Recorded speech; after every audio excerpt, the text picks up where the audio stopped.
left. Actually got the ball. Good evening, Tottenham fans all across the world, and this is the time of the week for you guys to come on and have your say. Whether you want to gloat and aim digs at West Ham, that's up to you. Whether you want to come on and tell me and Jack that we're wrong over anything and you want to debate us over that, that's completely up to you. Now is your time to shine. For all fan show members, the link is up in the community section. All you got to do is click on it, come in the back end, and wait your turn. We will get you on. For those of you who aren't, feel free, support your boys here on everything they do, and also come on and have your say. But look, what a perfect weekend for Tottenham. Arsenal losing, always a huge plus. We win next weekend, they lose. All of a sudden, we're 1 point behind them, and yet they seems to be the ones getting all the praise. And also, Tottenham beating the little cousins West Ham. Absolutely love it. You know, Lamppost Lopetegui, which is French for Spanish for David Moyes.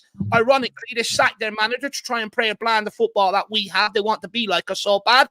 And it's gone even worse for them. We absolutely slapped them up. One team sings about blowing bubbles. The other one plays champagne football. The irony. Absolutely love it. And it's glad that we got that little derby out of the way and we roll on to the bigger one on the weekend with Crystal Palace. But Jack, how are you, my man? Doing well, Dave, as you should be. Post West Ham crumble, post West Ham bubble popping. The Hammers have been shunned. They've sent them back to East London. Feels good. It's their cup final, and they got absolutely tortured. They got absolutely blown past in it. And yeah, looking forward to relive it with all these Spurs fans, people that want to have a chat about Ange Postecoglou, about Spurs in general. Please come on, have your say. Let's chat about maybe whether things are starting to click, whether things are starting to kind of make sense a bit 6 more. wins out of 7? 6 wins out of 7. Things are coming together despite the collapse at Brighton. I still said, a million times that I thought we played really well in that first half. We just let things slip in the second against Brighton. It could have been 7-7. Are things starting to come together for Ange Postecoglou and the Spurs team? Are things starting to make more sense? Does it even look like, a real team on the picture? Does it look like a real team on the pitch now? I think some of those questions can be asked. Does it look like maybe he's making sense of what his best team, what the best sort of way to go forward is from here? I'm looking forward to seeing what people have to say, because Spurs, as they should be, are in a good mood, and it feels good to be back to some sort of, vein of winning form. It feels good to be in this type of Spurs mood. And also, if anyone wants to come on and publicly sign the Kulizeski apologetic form, you're more than welcome. I'm also retiring from praising them. I'm on to the next project, so if anyone wants to pick up that mantle, feel free.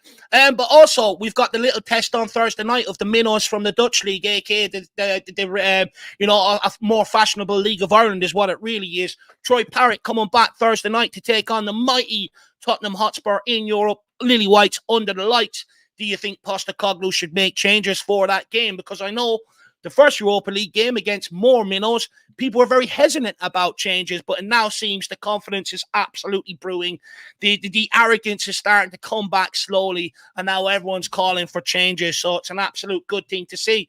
But what changes do you want to see happen? Also, there was contrary reports that came out about Dragsson, some saying that he's going to look for a move in January because he's not getting game time, and some coming out refuting, saying that they're wrong.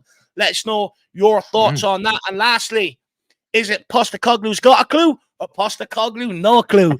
Let me know. Guys, we're going to welcome some people in the chat, and then we're going to start getting on the guest, and let's start speaking to Spurs fans and hear what they have to say. Big up Dermotron. He's at the back end, and he will be kicking us off. He says, put the foot down, and Ange takes us to glory. We will rise.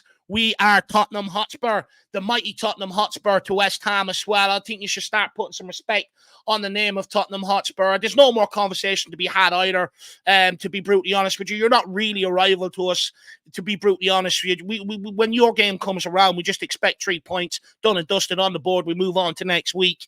So not even a conversation to be had anymore. We're well and clear in that. And hopefully we get back to the point where we start picking up their best players again. That was the best part about it. Big up, Rhino. Hopefully you're keeping well. I know you weren't too confident going into this game. We will be speaking to you when you come on. And I will be asking you, Rhino, are your thoughts maybe starting to change on Postecoglou? Because you were one of them saying Posta no clue. So we'll have a conversation on that, my man. We've got Shemi Tan in the house, says, hey, Jack and Dave, hope you're both well today and still basking in the glow of the Spanners getting cooked. I mean, absolutely basking in it. I mean, it's absolutely glorious. Everyone knows that me and West Ham is personal at this point, personal. So it is, Shem Tam. And I know it kills them when I come out the right side of the scoreline. And the thing is, I don't even have to say it. I'll just sit there with a big grin on my face. It's even better. Big up, Shantam. We've got Catspur in the house. Great to see you. We've got Phil Coyce. Hopefully, we get to bring you on some point. Take time out of your married life and come back on. Missed you, Phil. We miss you. He says, Dave and Jack, big up the both of you. And please, people, like and subscribe to these two real ones. Come on, you Spurs for life. Absolutely love that. Big up, Phil Coyce.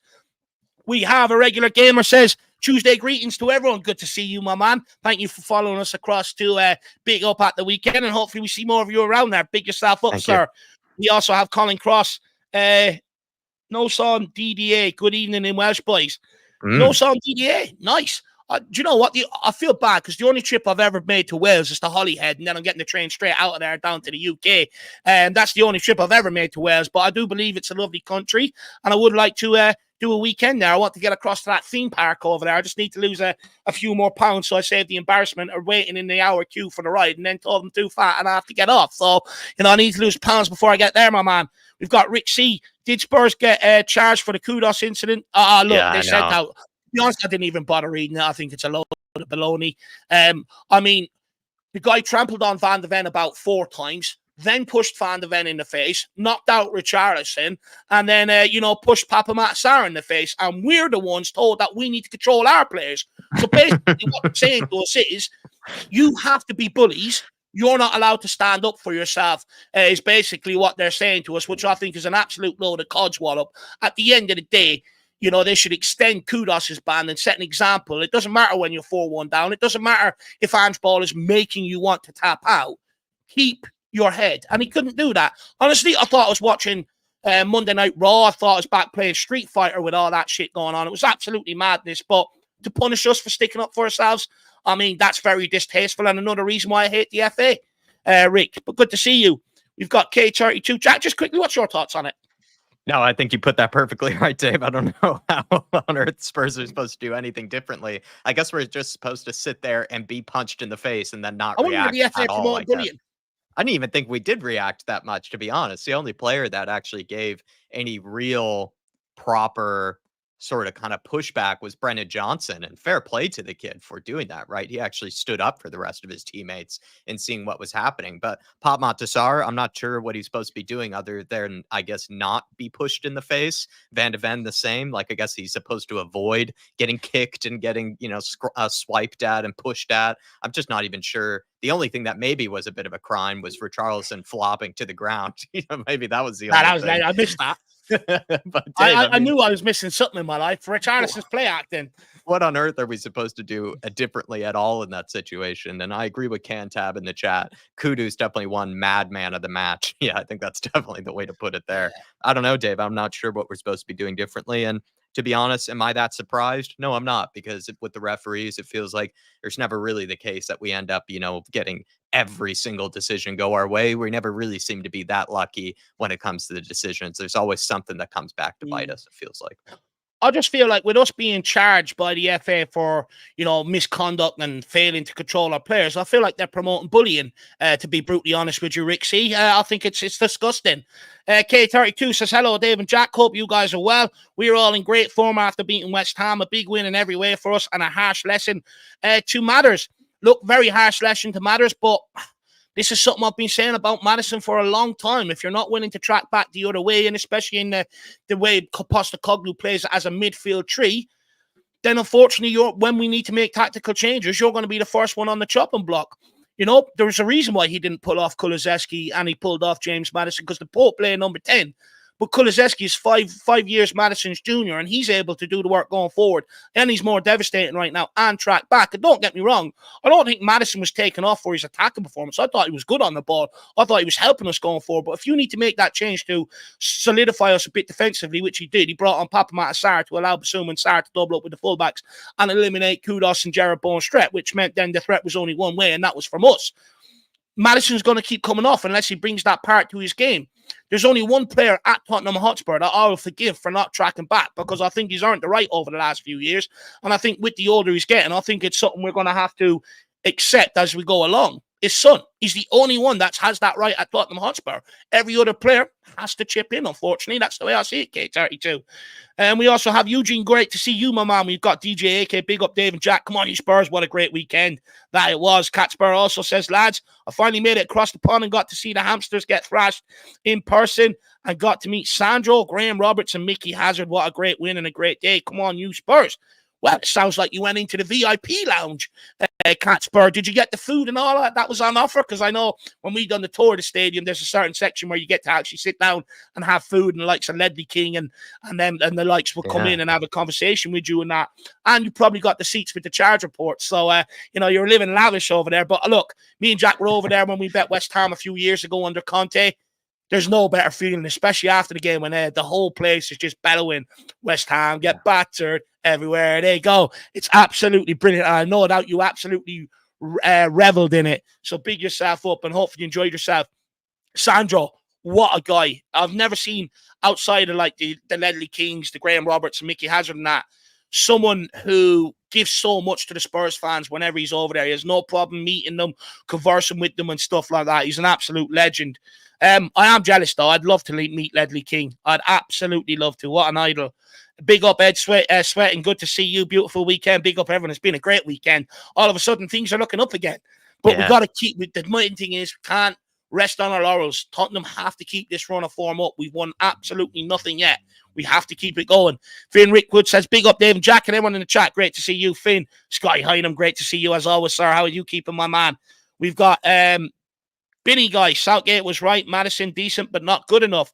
I wonder, is that a part of the reason why he didn't make the Southgate team in the end for the World Cup? Is because he doesn't want to do that sort of defensive work. I just wonder. Big up, Brad Matthews. Big up, Iceman. Good to see you. Hopefully you're keeping well, sir.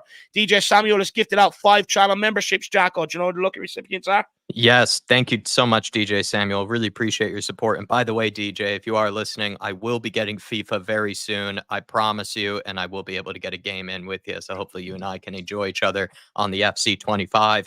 And he's given one out to Phil Coys. Phil, no excuses now, my friend. You got to come on, have your say, or at least sometime soon with us. At least while DJ Samuel has gifted you the membership. Appreciate you, DJ. And also Ryan Tristain has been gifted one. So now Ryan has 2 memberships to take advantage of. He's getting greedy now. Come on twice. Giannis Robulus has also been gifted one. Great name, by the way, Giannis. And also AK Shags, big up to AK Shags, often in the chat and often supporting the channel. So very deserved of a membership there from DJ. And then also Paolo Moratti, another great name as well. Nice Love name. that from Giannis Rabulus. You're going to say Paolo Di Canio there, keeping in theme, Jack. If only, but Paolo Moratti, great name there. And I really appreciate your support, DJ. Very, very generous of yourself.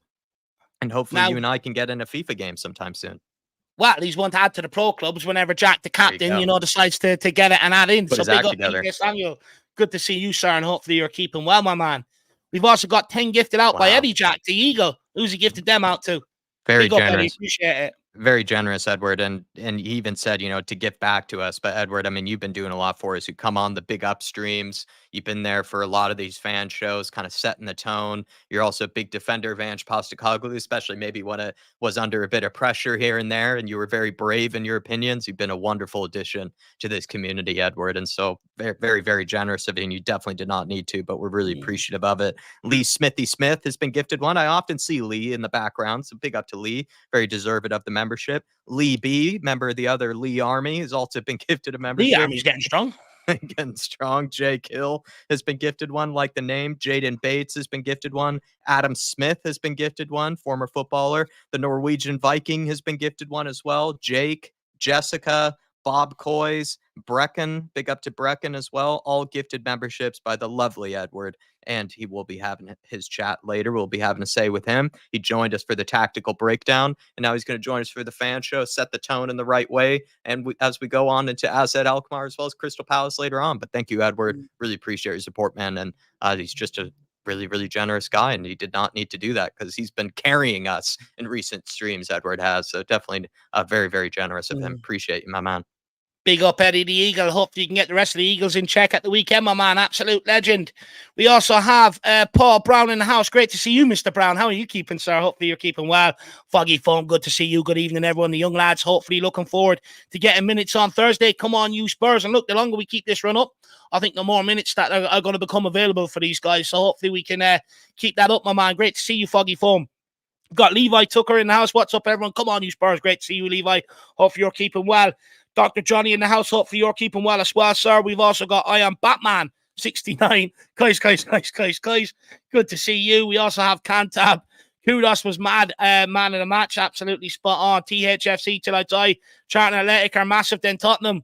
Yeah, if you like League Two football, I suppose. Phil Coy says, Dave and Jack, I'm heading down for the Ipswich game on the 10th of November if you're going. And yeah, I'll come on the show soon, lads. Big up, Phil Coy. We miss you, my man. Married life is taking you away from us. That's a lesson to everybody. Don't get married if you want to continue on your normal life before that. I'm only messing with you, big up, Phil.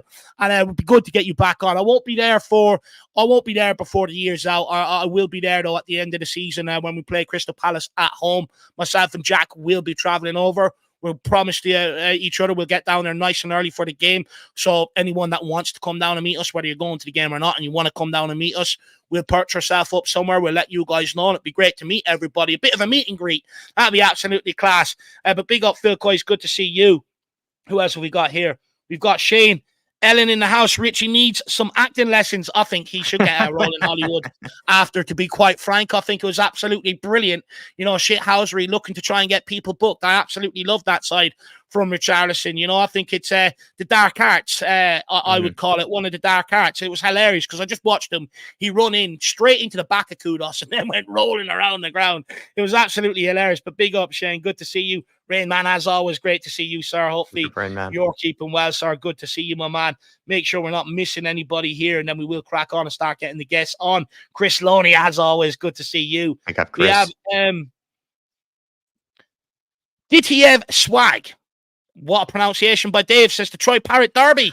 But let's wait and see what Troy does. I will say, despite the form he's on, he didn't carry that over into the international level, so I question how good the Dutch league is, to be brutally honest with you. Big up International Observer. Hopefully you're keeping well. It says big scout for Ange. He knows the standard now, hopefully. But top win, Derby win, shut up West Ham.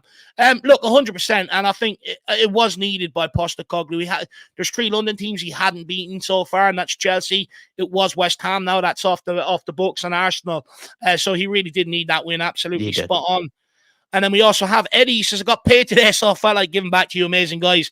Give these lads a sub, and these guys do so much for us fans. Come on, you Spurs. Look, really appreciate it, Eddie. Don't leave yourself stuck, of course. Don't go Buckeye. We want to make sure you got enough, for basics in life, but also some of the finer things in life.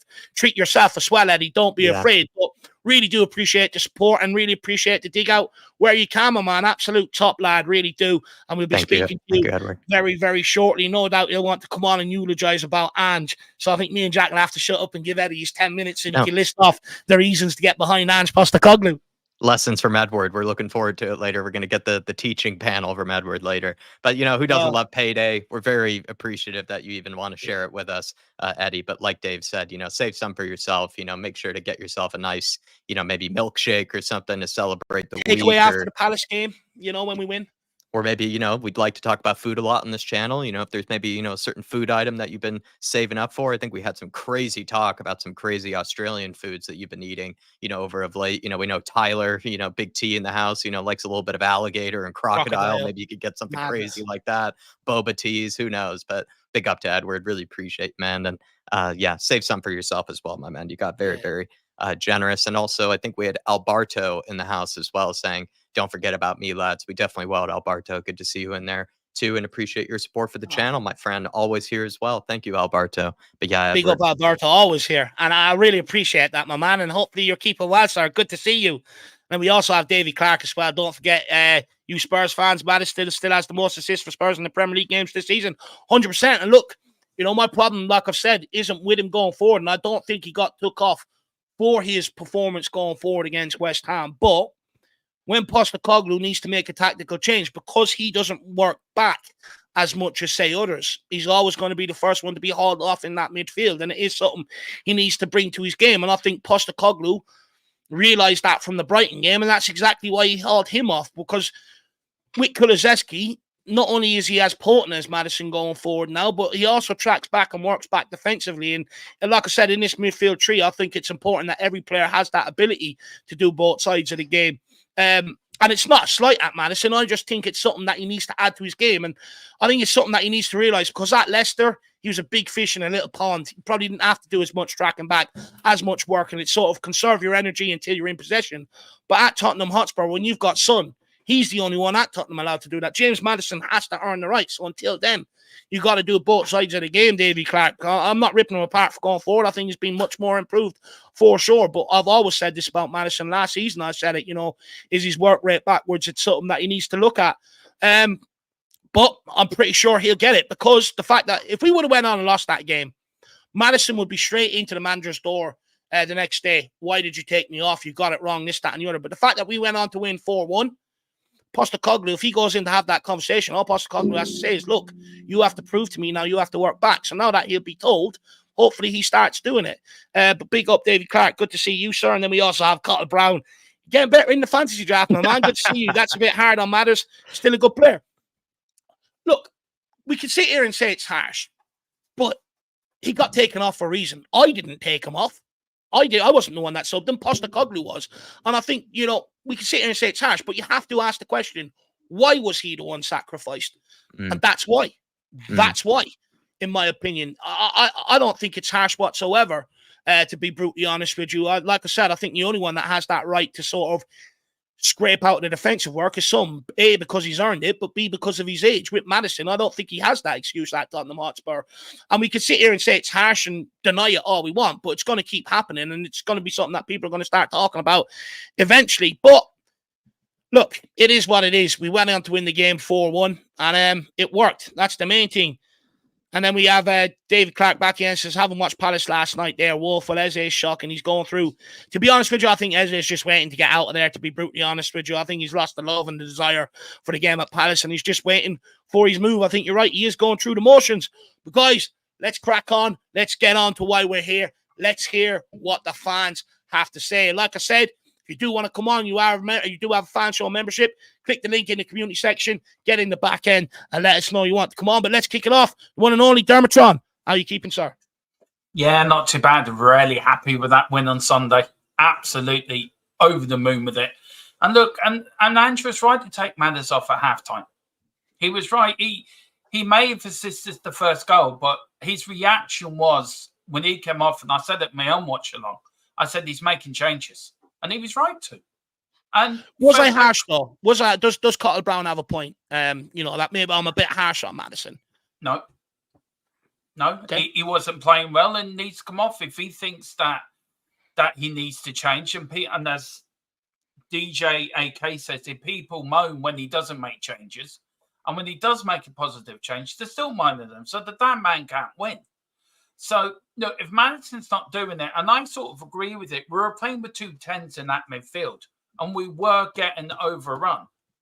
So you need to have a 6, an 8, and a 10, and put Papasar in there. Just tidied it up a little bit. Just release Kulu to do what Kulu does best. And then we have Basuma just sitting there, interchanging. I'm sorry, my next door neighbour is, I'm going to go and chuck him over the hedge in a minute. Don't worry about that. They can interchange. So do you know what I mean? It was a case of you go forward, I sit there. So no, I think Ange was right. Fair. And look, like DJ AK said, and I think someone else said it, when Ange doesn't make changes to give out, and when he does to give out, it's sort of like he can't win. But at the end of the day, he was justified. We went on to win the game 4-1. People say they want Ange to take lessons from that Brighton game. He did. He made a substitution that no Spurs fan would have said at halftime to make. Most people would have said, get the Zoom off, bring on Bentancur, give us a bit more defensive solidity. No one would have said make that change, and people were probably scratching their heads. And look, when the change was first made, because we don't hear commentary on the watch-alongs, I was thinking maybe he was going to make a different change, but maybe Madison has some sort of injury at first. But then I sat there and I sort of thought about it. I was like, what's he trying to do with this substitution? And then when I seen Madison with the big red face on him on the bench, I I knew it was tactical then. You know, you could see Madison was really pissed off. But how does he keep Madison on side then, Dermot? Because Madison's angry right now. Well, then he's got to prove it. Then he's got to prove it in the next game. The next game he's picked, he's got to play better. You know, you're not guaranteed a starting lineup. It's a squad game, and if you're not playing well, you will get taken off. And it's down to Madison. He's not in the England squad for a reason, because he's not good enough. So he's not doing the good enough for us. Look, I like Madison. A lot of Leicester fans said he wasn't that great, and I've always liked Madison. But for me, he's letting us down because he sometimes does it, he sometimes doesn't do it. And I think he's got an opportunity now. The carrot in front of him is to get into that World Cup squad. That's his carrot. So if he wants to be in the plane in the 2026 World Cup, he's got to start putting performances in now for us to make the New England manager to look like, oh, okay, then maybe he does deserve a look at. But for me, James Madison is a luxury player where he would turn it on when he wants to and turn it off when he wants to. But I feel Ange did the right thing. And sulking on the subs bench is not going to do you any good. You want to sit there and think about it. Okay. You can understand the initial anger, though, right, Dermot? Like, I'm sure cooler heads have prepared since. You can, but how many other players have been taken off? Well, you going to sit there and sulk, or you can actually prove the manager wrong? If that was me, get into it. You prove the manager wrong, so he can take him off. And I think that's what he's got to do. He's got to get his head back in the game. And I think the England not being picked for the Euros, I think that's been a bit of a factor for him as well. I feel he's feeling a little bit down in himself. Well, we've got no room for passengers. You're not pulling your weight, you don't play. Simple as that. I think it'll be one of them. I think the initial reaction by him was anger and that. And I can understand. If I'm a player in the moment, you know, you're heated, your adrenaline is going through your system. But I do think cooler heads would have prevailed later on that evening or maybe in the morning, you know, when Ange and Madison met. I definitely think that. But Jack, anything you want to press Dermot on? Well, yeah, just to add to the Madison point quickly, I just didn't think Madison had played that bad or anything like that. It's just clearly something that Ange Postecoglou must have saw. I think maybe more just on a tactical level that he felt like needed to change. And it could have been that Madison had done something wrong, like either tracking back or maybe just wasn't providing, you know, enough security defensively. And Ange Postecoglou felt like that maybe he was leaving the team a bit exposed and felt like Madison could have been doing a bit more. But me personally, just from watching the game myself, I actually was sooner to take off Basuma than I actually was to take off Madison at halftime. That's just where my head was at the time. But then Phil Coyes, like you say here, you know, right? He noticed that Ange Postecoglou was very quick to tell Pop Matasar to get warm and to get ready. And so clearly he'd obviously asked Madison to do a job, right? And he didn't carry it out. Yeah, and there must have been one particular triggering moment for Ange that just felt like, you know what, not even going to give Madison a chance, just going to make the change straight away. Because that's the other thing, right? The fact that he didn't even give him a chance to make up for it in the second half. He just felt like, do you know what? Throwing in the big Pape straight away, see what he can do and see if he can do what I've been asking. And that's not even something that's fully clear to me right now, what he was even needing from Pop Matasar versus Madison. But we definitely were the beneficiaries of it. Dermotron. Ange Pasta no clue or Ange Pasta got a clue? Look, you know where I've stood with Ange all the way from the start. I've been Ange in all the way. I mean, I can't say any more than I've already what I've said. He will take us to glory. Ange knows what he's doing. And I can understand there's some people that don't like Ange. I can understand people that are against him. That's their prerogative. That's their opinion. That's down to them. We don't need to tell me. I'm Ange, you know, I was on that Ange train from the very beginning. And I've had the luxury, me and Dave, both had the luxury of seeing them at Celtic. Don't include me in your points, Dermot. You make them on your own, my man. No, but we have seen them at Celtic, so we know, well, I know what he can do. I know what sort of a manager he is. So it's up to you to make up your own mind. I've been Ange in all the way, and I always continue to be Ange in all the way. He will take his ground. I love his press conference the other day when somebody said to him about, I forget what it was about. I think it's about the Conte thing. And he made the quip, I must be stealing a living here, mate. He doesn't give a shit. He's there. And if he doesn't succeed, he has the balls to say, it's my fault. It's not the players. It's my failure. How many managers have actually said that, come out, this is on me, after a defeat? How many times was Mourinho or Conte ready to throw the players under the bus? How many times have managers come on and say, oh, it's that player, it's that player? At least Ange come out and say, look, that's on me, lads. It's my failure. I take responsibility. I'm the one have to put it right. And not many managers have said that. So I think for that point of view, you should be Angian anyway. And secondly, you cannot support Tottenham. What happens if Ange wins the trophy and you're Ange out? Are you not going to celebrate because we won a trophy? Are you not going to take part? You're not going to be happy? Or are you going to be all of a sudden, oh, Ange's the great manager in the world? Well, you've been saying for the last 18 months he's been Ange shite. Now we've won a trophy. Now you all want to celebrate. Well, we're not there yet, Dan. Don't get too carried away. We're a long way from it, lad. No, I don't think we are. I don't think we are. You think everything's starting to click? You think everything's starting to make sense? I think things are starting to click. 6 wins out of 7 games. If you look at the goal difference, we're only 1 behind Arsenal. If you look at it, we're the second highest scorers in the Premier League behind Manchester City. They've got 19. We have 18 goals. We are starting to click. And if we can just sort the silly mistakes out and take our chances, we'd be there and thereabouts. And we proved that against West Ham on Saturday. The Brighton thing, I think, was an excuse of players getting overconfident and not taking responsibility. But we see Sorry. What would you say, though, Dermot, to the people that would say we've only beaten small teams, we haven't done anything, when we come up against the big teams, we really struggle. You look at Arsenal, lost. Look at Newcastle, lost, and that, I think that's where a lot of their concerns come from. Well, anyone could beat anyone in the Premier League. You can say that about any team.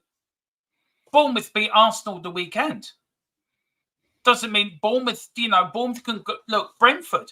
Anyone can beat anyone in the Premier League. It's the Premier League for a reason. And we've beaten teams. If you win a game, you win a game. If you lose a game, you lose a game.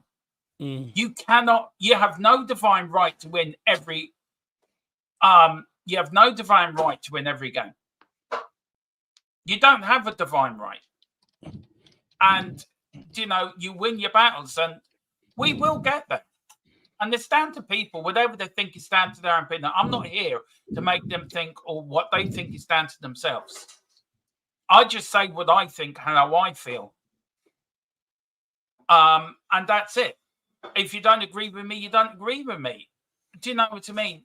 It's down to you. And I'm not here to change. That's my opinion. You can have yours. We can agree to disagree. But, let's not get on Ange's back, because Ange's doing the best he can with the players he's got. 6 wins out of 7 games. Second most scorers in the Premier League. 2 wins out of 2 in Europe. You're taking all of Eddie's stats. He's having to recalculate what he's going to say now. We're in the next round of the League Cup. What more does certain fans want? So would you say the future's bright? The future's lily white, Dermo? Yeah, the future is bright. The future is lily white. The future is Ange all the way.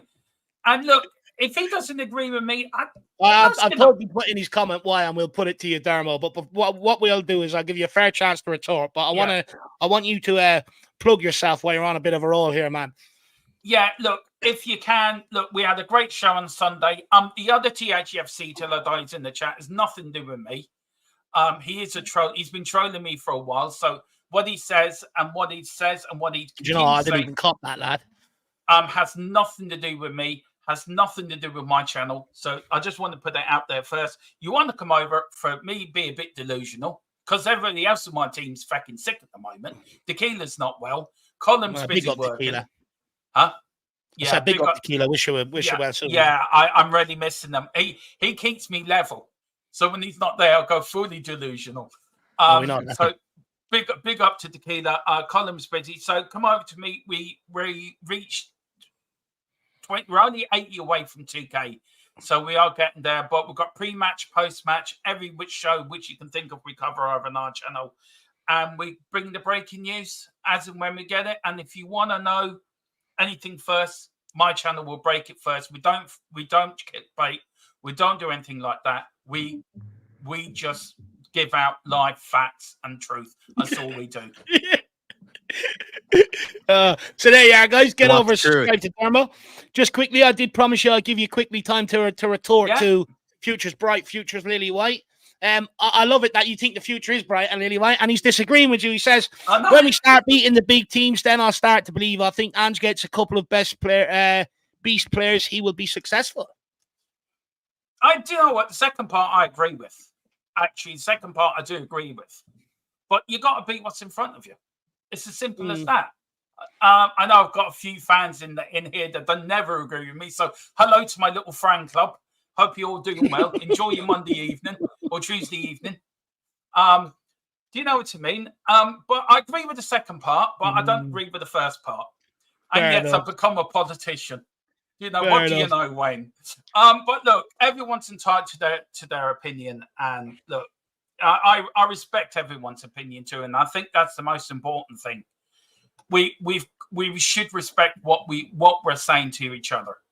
And the day that we don't, well, we wait and see. We wait and see. The season's long. You can't argue with everybody, my man. You can't argue with everyone. Look, I respect his decision, and I think he's a right to his own opinion. And do you know what I mean? And I think we all just need to get behind the team, get behind Ange, and support the team. We're all Spurs fans at the end of the day, and we need to all stick together because a divided fan base is a divided team. We need to stick together, and that's my biggest thing. 44 years supporting Tottenham, seen it all, and we will see it again. Well, we will win. We are Tottenham Hotspur. Come on, you Spurs. Well done, Tron. Big up, Dermo, and we'll speak to you again very, very soon, lad. Thanks for kicking us off. I'm now good enough to be even more delusional. So speak to you later. Enjoy, good man. Bye-bye. Spread the truth. See you later, Dermo. See you, Tron. Big up, my man. Always exciting with Dermo coming in. Always a good laugh, guys. You'll also keep getting your comments in as we go along. If there is anything anyone says that you disagree with, put it in the comment section. We'll bring it up, and we'll let you. We'll let you have a little bit of a back and forth as long as it's respectful. If anyone bees a dick, I'm not bringing it up, so don't cry if I don't. But look, let's keep it moving. Let's move on to the one and only Brad Matthews, and I know this guy is very happy because if I'm correct, he lives in and around the area. Big up, Brad. How are we keeping? I'm doing really, really well. We're all winners for a change. And can I just start off by talking about winners? Can I just say a big shout out to Branavan Masayawaran? He is the young son of one of my friends. He plays for the Mall School Under-11s, and they've recently won a school football tournament. So big up Branavan, nice. well done. And apparently he's a very good footballer. He's been to sort of training sort of sessions, and he's won awards and that. So all I can say to Branavan is keep up the hard work, keep working hard at your football and your schoolwork, and who knows, maybe one day I'll be watching your match of the day. So nice. But big up, yeah, my man. I'm really, really good. I mean, it was it was a long day. It was a very long day.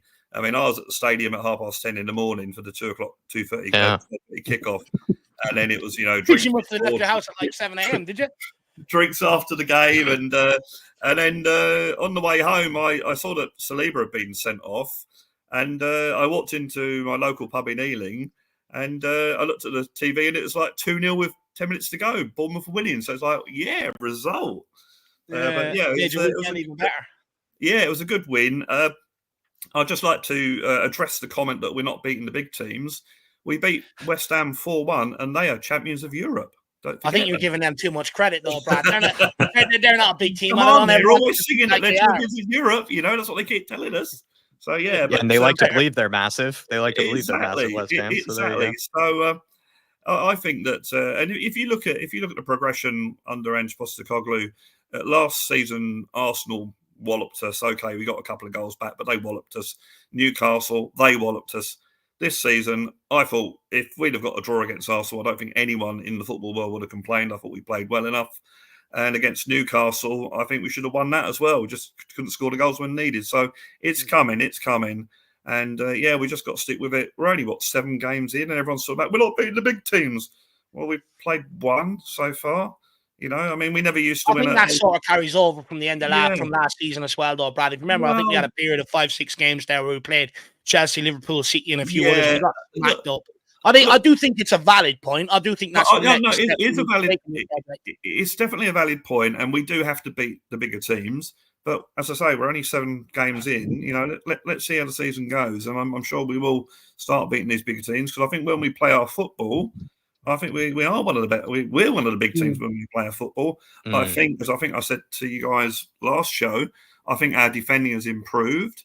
I was actually going to try and work out how many corners we've had against us this season. We've conceded one. I think someone gave us a stat in the pre-match build-up. Exactly. So, you know, we've improved our defending at corners. So it's starting to work. And the other criticism would be, Ange can't make the big decisions. Well, he made one on Saturday by taking Madison off, you know, and he felt that we needed. What's your thoughts on that, Brad? What was the reaction in the stadium from the people around you?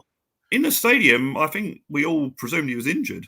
Which is strange, because I'm thinking, well, I didn't see it. I mean, he went down a lot, but then he does anyway, because he's only quite small. And I thought, well, I didn't think he was, but that's what we all presumed in there. But and then of course after the game, you see the TV, and you know it turns out that he felt that we just needed a bit more muscle in the midfield. And Sarr, I think, is a very good player. Came on, did the job, but attacking wise, Madison had a good game. But you know, I think Ange just felt that we needed that bit more muscle, and also it allowed Kulusevski to play much more attacking. And I think Kulusevski, I think he's an outside bet for Footballer of the Year. Already, that's brave. Yeah, well, no, all right, okay. Let me caveat that by saying, if he continues in the current form that he's in, someone put his stats on, whereas he's first in Europe for a lot of stats for footballers. So I think he's first in Europe for balls played into the box. I think, if I'm correct, that's one I've seen. Yeah, and he's certainly our player of the season so far, without a doubt. You know, so I think. And I know Madison got taken off at half time, but I do like that Madison and Kulusevski midfield. I think that works really, really well. And we just Did the majority of fans around you, Brad, did they sort of accept the decision, or were they bemoaning the decision? Not really. No, I think people around me. I think, to be fair, we all presume that Madison was carrying an injury, but I think Sarr's got a lot of fans anyway. I think a lot of people like Sarr, and I think, to be fair, you know, you sort of look at that and think, oh, it's a bit odd. And then we score 3 goals in the first 50 minutes. You forget about it, don't you? You forget very quickly. Very quickly. And let's face it, 4-1, it could have been 5-1. That ball hit the post when Sonny was through. And I forgot about that. That was like, and then I think could have had a hat trick. It could have been a lot more. It really could. And you know, I wish I'd have taken a photograph, but the West End end at the end of the game, it was just empty. They were fire drill you've seen in a while. Fire drill. Yeah, exactly. That was brilliant. Is there a fire drill? And we can see you sneaking out, and West Ham get battered everywhere they go. I mean, Brad, the renditions of that after the stadium, I've seen the videos. Was absolutely, you know what? Fine, England. That South Stand, it vibrates after the game. It really does. It's going up and down, sort of thing. But it was a good performance, and I think the future looks bright. I think we just got to stick with it. You know, I don't. You know, this sort of I'm going to support Ange when we win something. No, you got to support him from the start. You know, that's what being a sport is all about. So I think. And the other thing, as someone pointed out, you know, what's he been doing for these 30 odd years? He's been coaching. You know, he must have learned something. You know, this way going, hasn't got a clue. Hasn't got a clue. You know, so it's good. It's good. It's he's obviously got some sort of clue, as he wouldn't be at Tottenham Hotspur Football Club. So I'm really, really hopeful. Jack, anything I feel like I've hugged all of Brad's no, time. Dave, you're absolutely smashing it. I mean, Brad, do you feel like things are starting to click now for Ange? Like everything's starting to make sense, everything's coming together, consistency is now being shown. Feels like Spurs fans are maybe a bit more at ease from what I can tell from a lot of your guys' reactions. Do you think things are starting to click under Ange? I think we've been playing well for the whole season. We had that one half against Brighton, and we had that game at Coventry. Well, I think apart from that, I think we've actually played reasonably well this season. Certainly better than we did last season, at the end of last season. We're scoring goals now. There's don't get me wrong, there are improvements to be made, but that's good that we're doing well at the moment, but we can still improve. We've got a squad that there are some places that we probably need to cover a bit better in January, but we've got a squad that's a lot stronger than last season. There were players that I wish we'd have bought, but we didn't. But I think we got and the players that came on Saturday did a good job. I mean, we've all seen that Archie Gray dribbling around in his own penalty area. I mean, that's an 18-year-old guy, doing that. So many technically gifted players in the team, right? Yeah. The only thing I will say is, Timo Werner, what are you doing, mate? It's like he came on and it's like, right, this is your chance. 4-1 up. If there's one game that you can do it, and it's just it must be a confidence thing. I know it's the ball. I mean, you saw that when the ball came over, and he thought he's on the end of this. He's on the end of this, and he headed it across. And there's one bit where he got the ball and he miskicked it and it went out of play. And you think, oh no, Speaking of which, though, Brad, like when Sonny had that chance that he buried when he was one-on-one with Todivo, how many times have we seen Werner, right, in a similar position? And then Sonny reminds us that you can put away those chances. Exactly, and I think if going forward, I think I like the way we're sort of not protecting is not the right word, but we're not overplaying Mikey Moore. But I think eventually he will get more and more games, and I think Mikey Moore and Son on those wings, I think that'll be the future going forward. I think maybe not even this season, but I think going forward that'll be. I hope so. Because I think Mikey Moore off and drive him away. Yeah, I think Werner. I mean, if it doesn't improve, I mean, I presume that we can, send him back in January. But I mean, I feel sorry for the guy. He's trying and he's got the speed and that sort of thing, but it's just not working for him. And it's just when you make mistakes, you lose confidence. I mean, again, we'll probably see him play against AZ Alkmaar on Thursday. And again, it's another opportunity to play in no disrespect to AZ Alkmaar, but they're a weak team. It's a chance to say, now get some confidence. Confidence. Completely. Yeah. Well, Brad, we'll get your score prediction, and we'll let you plug your channel, my man. Why do people need to get over and listen to your music? Right, AZ Alkmaar, I think we'll win comfortably. I think it might be a 3-goal win on that. I think we'll see Mikey Moore start. I took Sonny off. I presume it's because he was, just come back from injury. I think maybe he might start. Maybe Madison might start against Alkmaar. Who knows? But I think we'll play. I think we'll still play the kids, and they did very well in Ferencváros. And now they're gonna. This will be Mikey Moore's first start in front of the home crowd as well if he starts. So I think we'll win comfortably, and then Palace on Sunday. My music channel. If anyone, if you don't already know. I write songs, I play all the instruments, write all the lyrics, the music, make the videos, do everything basically, put them on there. If you go to my channel, there is a section called Top 10. That's where I think a good place to start. The early days of me playing live with a guitar and a microphone, and now I'm using software, studio software, that sort of thing. So there's a song I'm working on at the moment, which hopefully will be out in the next couple of weeks. And then after that, it'll be me starting to work on the Christmas song. So there's another. Nice. There's 2 Christmas songs already on there, which I'm quite proud of. But get on there and check me out. Please subscribe, drop the likes. And as always, give these 2 guys a likes. And if you haven't already done so, which I can't believe if you haven't, but subscribe to these guys. And and subscribe to everyone else that's on here. We're all, as I keep saying every time, we're all one massive community. Yeah. Big up to Dermot. Good to see him back again on the weekend. And it's all looking good at the moment. So let's hope it continues. Oh, well, Brad, absolutely great calling. I'm glad you had an absolute whale of a time, because I know you took that Brighton defeat hard, and look, we all did. Yeah, but it's good to see you back, my man. And thank you very much, people. Get over, check out his music, and I definitely look forward to the Christmas song, Brad. Oh, without I'll be working on it. It'll be a rocking song. That's what hopefully. Well, it will be. That's what I'm aiming for anyway. But guys, believe in Ange. We never stop. Celebrate everything. Come on, you Spurs. We can do it, guys. Big up, Brad. Really appreciate you. Big yourself up. Have a good evening. Legend. Thanks, Brad. Bye bye. Bye bye. Big up, Brad, absolute legend. We need to get him on a panel show one day, actually. I feel like, it's long overdue. We need to get him on. Big up, Brad Matthews, Super guys. sub. Please get over.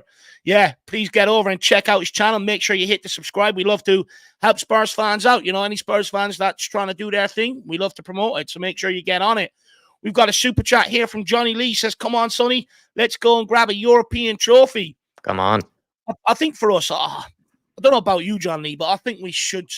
I don't think we need Son in these sort of games to help us get over the line. I think, it's wise to have him on the bench, but ideally you don't really want to saturate his legs with too many minutes in these competitions, and you sort of want to keep him fresh for the knockouts, and that would be the ideal plan. And I think if you keep him fresh for the knockouts come the tail end of the season, I think that's where we really need him when you're coming up against the bigger and the better teams that have got out of the group. And I think then it's in his own destiny to take us through Europe, and I really do hope he can. I regret, not that I do regret it, but I'm sure many people are pissed off. Some of the great players we've had at our disposal over the years of me supporting this football club, and then walking away without a trophy, it's not good enough. And Son's been that much of a good servant to Tottenham Hotspur. I hope he doesn't leave like Harry Kane did without having that trophy in the cabinet. So I hope he gets it. And by the way, he was absolutely brilliant against West Ham. And I did say I do think this will be his time to shine. I expect him to go on a run. So I expect him to turn up against Palace again on Sunday. Jack, anything you want to say to John? I love the Europa League. I really want Spurs to try their best to win it this year. I think they have a really good shot of doing it. So I do hope we take it very seriously. And like what just Dave said there, I think some of the three best players I've ever seen at Tottenham Hotspur, Sonny, Gareth Bale, and Harry Kane, I've all never seen them win a trophy here, which I just think is a huge crime, to be honest, because they're going to be some of the best footballers I'll imagine that I'll ever see in a Tottenham Hotspur shirt. And it's possibly the case that none of them might ever win a trophy for us. And Sonny's the last possible chance of doing that with those three. So would definitely love to see it happen, because it's a crime that none of them have won a trophy for Spurs, because in my lifetime, they're the best three that I've ever seen in this club and wearing this shirt. And so they deserve it. No, 100%. And especially since Son is the last one that stuck around from that Pochettino last era. Possible chance. Yeah, and do you know what? I think he deserves respect. Didn't make any excuses for what went wrong. Didn't abandon ship as soon as shit went wrong. He stayed, and he's staying to try and help us pull through the other end. So I think he deserves a lot of respect in that regard from me. Harry Kane, as much as I loved him, he fucking tapped out. Son hasn't. So fair play to him. And that takes a lot for me to say. I'm nearly choking up saying that about my Harry. But anyway, all right, Steve, good to see you, my man. Hopefully you're keeping well. Sorry, he says apparently fans were so frustrated with Timo. He got to the point where he likely heard the fans closest to him groan every time he lost the ball. And look, I do think that's happening in the stadium, but I think it's natural. One thing I like about the Spurs fan base is they won't tolerate players underperforming. And look, some people can sit there and say it's harsh, but we can sit there, we can clap them, we can cheer him on as much as we want. It's not really going to make too much of a difference. It's only him that can change that narrative. Him and him only. He's getting the opportunities. He's getting put in good positions to be able to make the assists and score goals. And he's not taking them. And especially, it's double quick on him because no fan wanted him back in here over the summer anyway. And at the end of the day, Brennan Johnson stepped up. He's told people like me, Dave, shh. Not only are you going to eat one humble pie, I'm going to ram it down your throat. Timo Werner ain't doing that. And I think it's because deep down, a lot of Spurs fans know he's not good enough. Even those who sit there and say you should cheer him on, they know he's not good enough. Our lack of trophies, we want players to come in here and guide us in a certain direction. And no one feels like Timo Werner does that. And I think it's natural. I'm not going to condemn anyone for it because, as I said in years gone by, it's only the players that can change that narrative. Even when Sanchez got booed, I thought it was right. Spurs fans shouldn't sit there and tolerate 5-6 years of absolute mediocrity every time someone touches a football pitch. At some point, frustration is going to boil over and you're going to let them know. Many people say, oh, his family at the game, that's harsh. But I'm not being funny. If I was playing that shit, you think I'd have my family in the stands to hear Spurs fans speak about me in that way? No, I'd be smarter about it, to be brutally honest with you. These players, at some point, they're going to hear it. Spurs fans work so hard Monday to Friday, and you've seen a lot of the stats come out. Most people are giving up a third of their wages to be able to go to football on the weekend. They're well entitled, especially with the extortionate prices to pay for tickets, merch, everything else. They're well entitled to make their opinion heard. After the pandemic, clubs were screaming for fans to get back in. They need us. We're the lifeblood of this fucking football club. And, we've seen in years gone by, they'll allow players to sit there and put mediocrity on the pitch, but us fans won't, and I like that.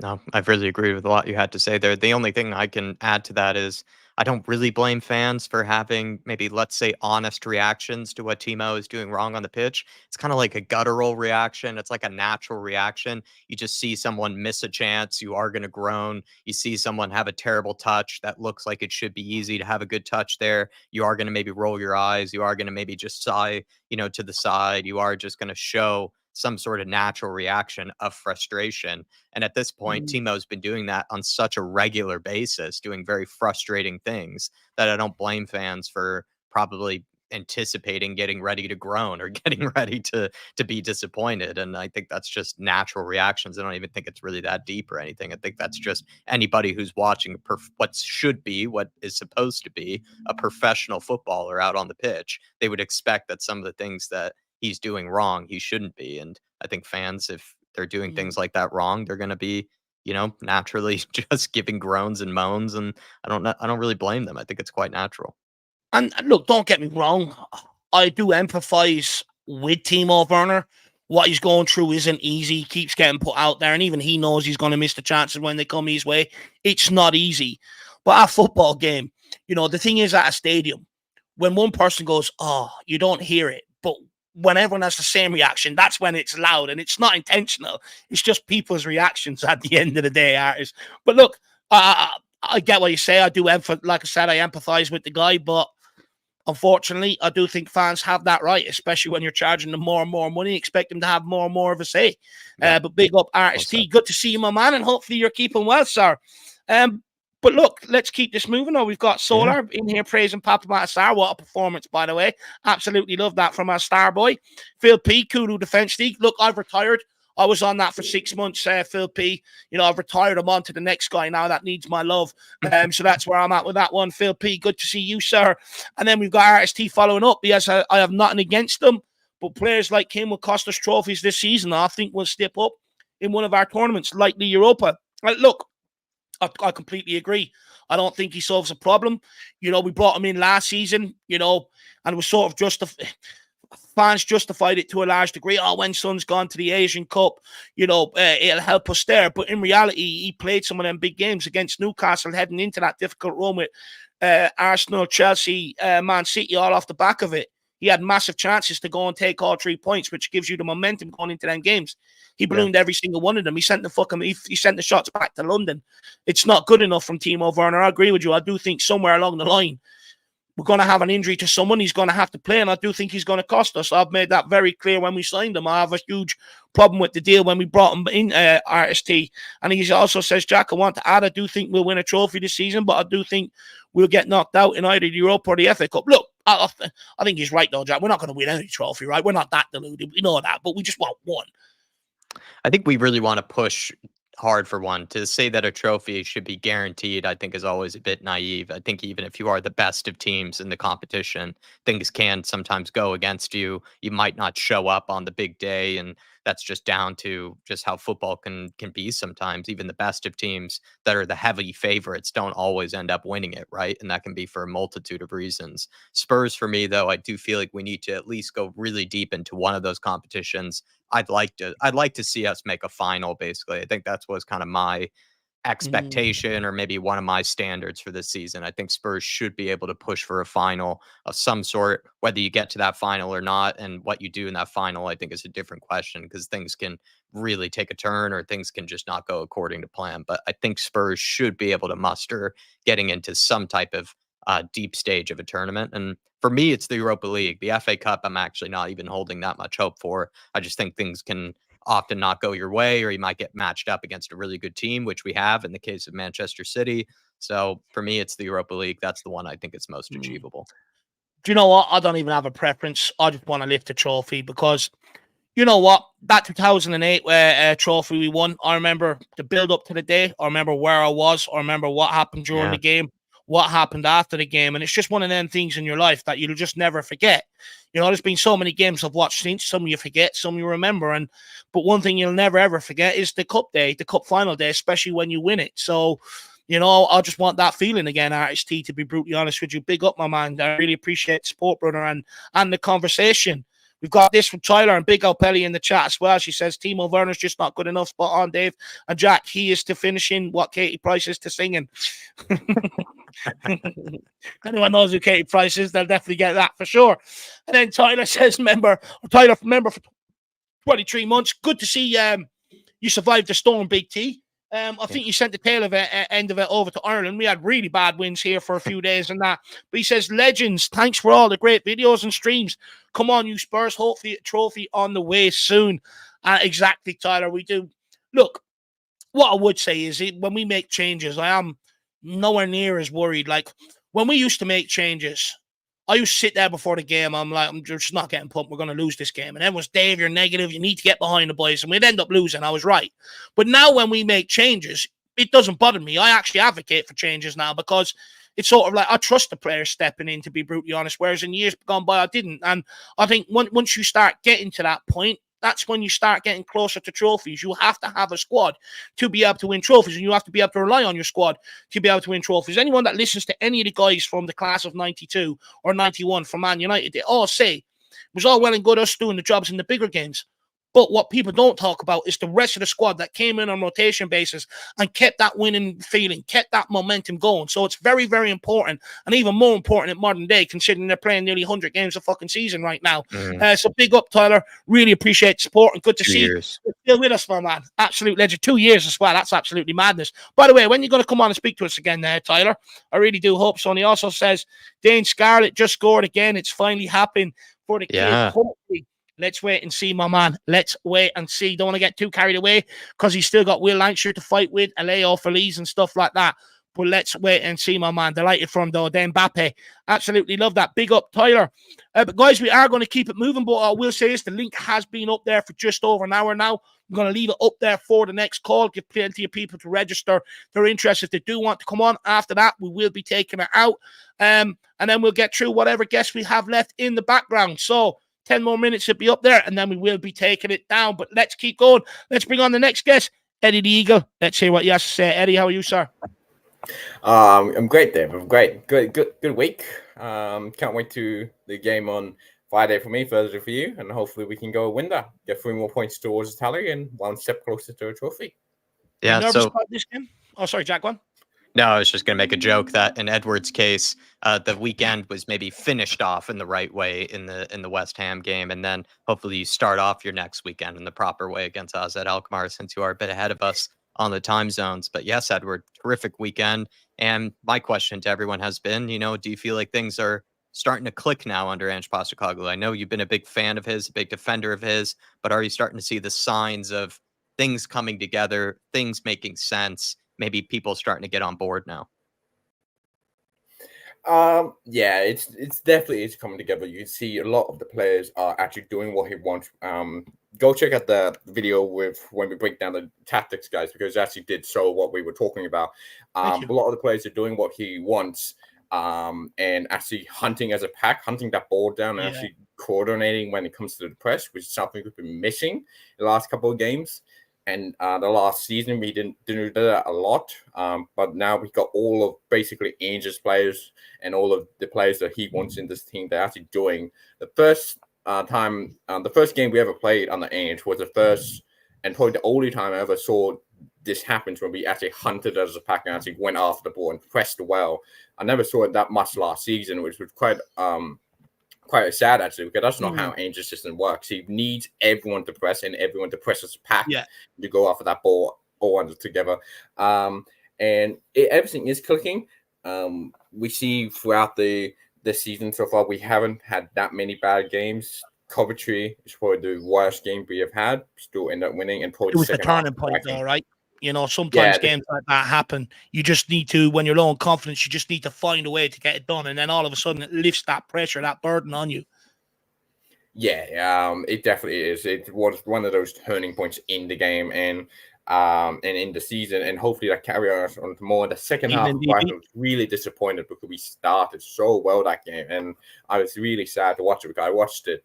I don't know what time it was, but I was watching it crazy late. And I was like, this is not how I wanted to end my day, guys. Like, come on, give me a good win. But it's disappointing in the end. The players definitely have to live up because that was their mistakes. They led to that loss. Of course, some fans are arguing Ange could have done more for that game, and I agree that he should have done more in that game to really help us win. But he was trying to drive a lesson home to the starting 11, to those players that this sort of things happen. How are you going to do it? How are you going to do it in the future?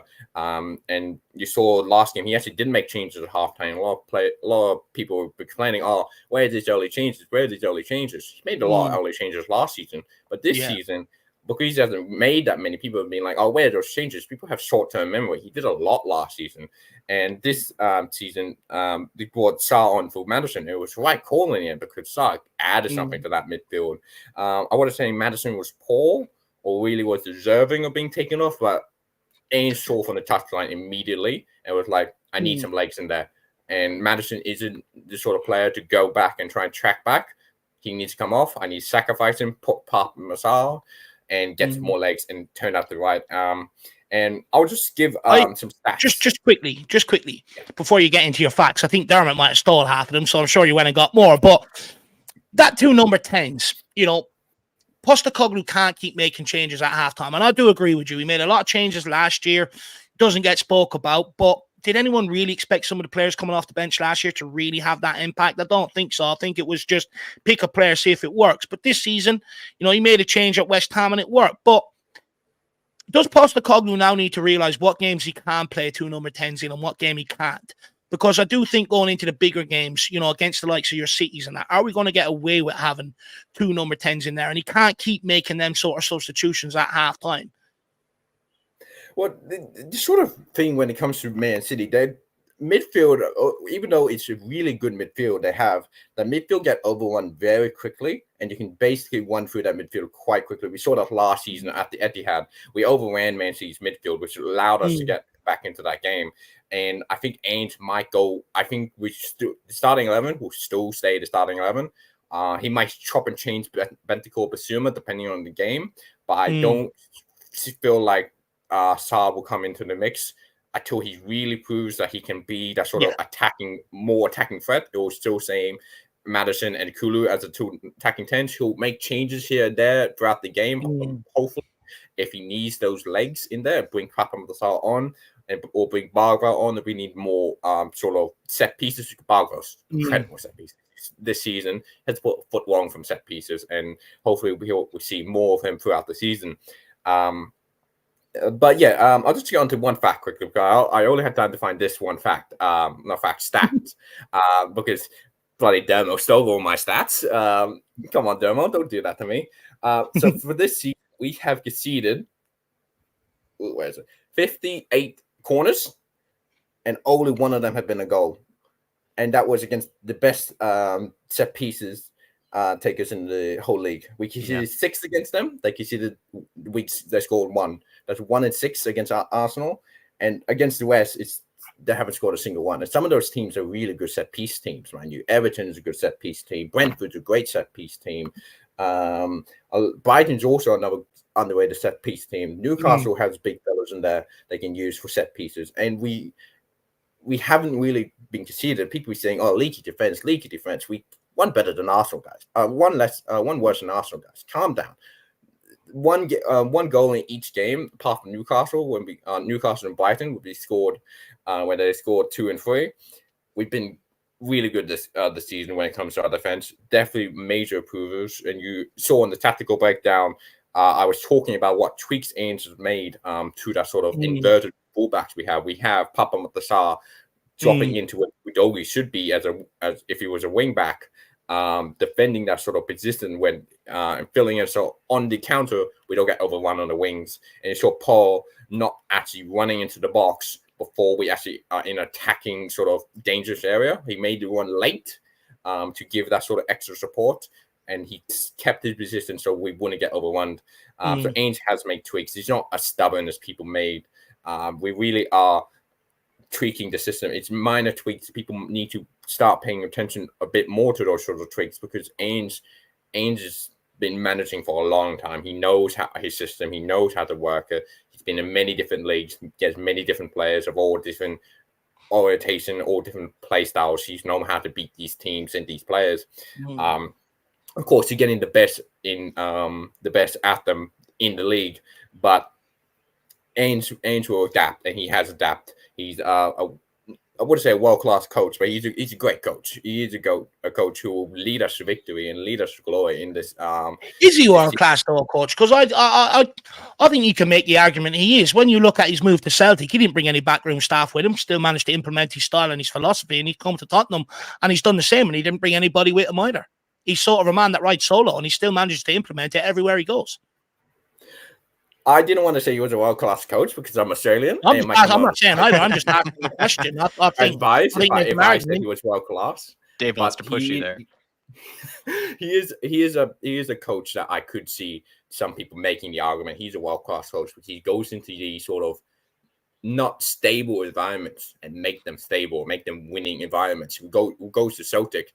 Celtic was a mess at the time. Didn't Pep Guardiola recommend him for the Celtic job? If I'm correct, I read something that he spoke to the Celtic owner and he put Postecoglou forward.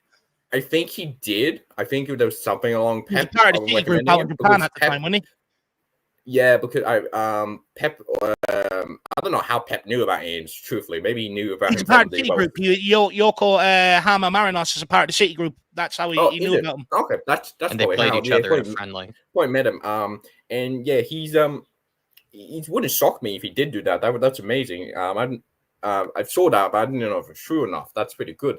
But yeah, he is a great coach on the edge of world class. If you can go out and win a trophy in the Premier League, beat Man City, a lot of people will come out and saying, "Oh, world class coach."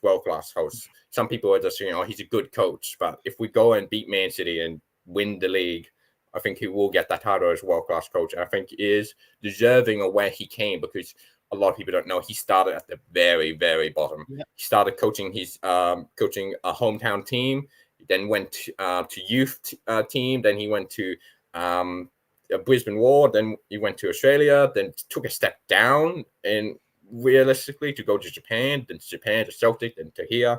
And as you mentioned, Dave, he brings no one. He doesn't bring his own backroom staff. He gets staff from around the country that he likes. Like he brought in Milan from Aston Villa, which I think was a very good decision personally, because it gives the team the environment they need, because Milan played under Ange. He knows what his defense needs, because he's the defensive coach there. He knows what the defense needs. He knows what the midfield wants, because he was a midfielder for him. He's also was a leader for Ange, so he knows what a leader should be. So you need to understand that he goes into unstable environments and make them stable. Celtic, a mess. Came in, made it stable, got them winning again. Double in the first season, treble in the second season. Came to Tottenham, absolute mess. Everyone hated all fans hated the club. People were going at each other's throats, and it was just an absolute mess. He brought everyone together, and he got us competing again for a while, and then everyone separated again. For a while, and then it went downhill. But got us back to fifth. Got back to Europe, which respectable way. And this season, I'm hoping for him to go up and go better, get a trophy this season. He always does win a trophy in his second season, so hopefully he does go out and do this. But he's a good coach. Well, yeah. No, look, I just wanted to see if you would say he's world class or not. That was all. But look, I do think there's something to be said for the guy that doesn't bring an assistant coach, any coaches with him, and still manages to get his philosophy across to not only the players, but the coaches at the club to be able to implement it to the players. I think there's something to be said there. But Eddie, big yourself up, my man. I'd love to let you go on for another 20 minutes and eulogize about Ange Postecoglou. But unfortunately, we can't this evening, my man. But big yourself up. Thank you very much for the call-in. And keep fighting the good fight, my man. Thanks, Dave. It was always fun coming on. But do go check out the tactical video, guys, because it was so much fun. And Dave and Jack put a lot of work into it, and Dave had a lot of great things to say. So do go check that out, guys. Appreciate that. No, thank you, Edward. And thanks for carrying this channel. Thanks for carrying this community, my man. You've been a wonderful addition to it and been really, really generous to us today. So hopefully get to have a good rest of your evening and get the weekend started off right with AZ Alkmaar win. Enjoy FIFA. Always fun, guys. Enjoy. And I'll see you on the FIFA sometime soon, Edward. Looking forward to it. Yeah, Jack, I gotta humble you. Yeah, I need to humble him. You won't humble him. I'm telling you, he's good. He's good, Eddie. Unfortunately, I don't like giving Jack too much praise. Out of retirement. Being brought out of retirement. Big up to you, Edward. Really appreciate it, man. Big up, Eddie. See you soon, my man. See you guys. Have a good one. Bye bye. Just quickly, Rhino and Rufus. I know you are ahead of Eugene, but Eugene, I think might have to leave shortly. So just give. Oh, I took the wrong person out. My bad. But Ryan and Eugene, if you can't let Ryan and Rufus, if you can't let Eugene go ahead of you, just give me a thumbs up there. I did put it in the private chat, but I didn't get a response. Is it if it's okay with you? Yeah, Eugene, it's okay with Rufus. Is it okay with you, Rhino? Thumbs up if it is. Yep, grand. So we'll get Eugene on now. And let's hear what he has to say. Big up, boys. Really appreciate that. Making our life easier. So thank you very much for that. Let's keep it moving. Good evening, Eugene. How are you, sir? Hey, boys. I'm doing well. Good to talk to you. Good to have you, Eugene. No, good to have you. Yeah. How was your weekend? No, Dave, you're on fire. Sorry. I feel like I'm cutting across, you're doing so well. No, I need to let you in. Like I'm cutting across you. West Ham, huge win. Eugene, I think a lot of us were going into it relatively confident, but I think that's exactly what we were hoping for. A nice convincing win, right? Oh, great win. I mean, we win, Arsenal lose, Chelsea lose. It does not happen often, so I was enjoying it, even though the celebration and happiness police is out in full force, saying, oh, West Ham, is in top 10. They're not great, but amazing weekend. Very excited. My only frustration is that we could have done this in every single game except Arsenal, perhaps. So we just need that, consistency. That's my only frustration. We dropped a lot of points that we shouldn't have. But do you think you can go on a run and make it up, Eugene, or do you think the damage will come back to bite us? It's sort of already done. It's hard to tell. I mean, any points dropped is going to come back. For me personally, I don't care as much about the league. I care more about the cups. So even if we finish 7th in the league, I'd rather us work out all these kinks in the league, but then do well in the cups, especially in Europa. I mean, we have to do well in Europa. If we win Europa, regardless of what we do in the league, it's going to be amazing. So I'm super happy. And the biggest thing for me, and I've defended Ange even after last week or 2 weeks ago, and this whole season, is I want to see some improvement from last year, right? He's a new manager from a different league. The first season is always an adjustment. So what I wanted to see from him is, okay, how we're going to improve. And so far, based on all the metrics, we've really improved.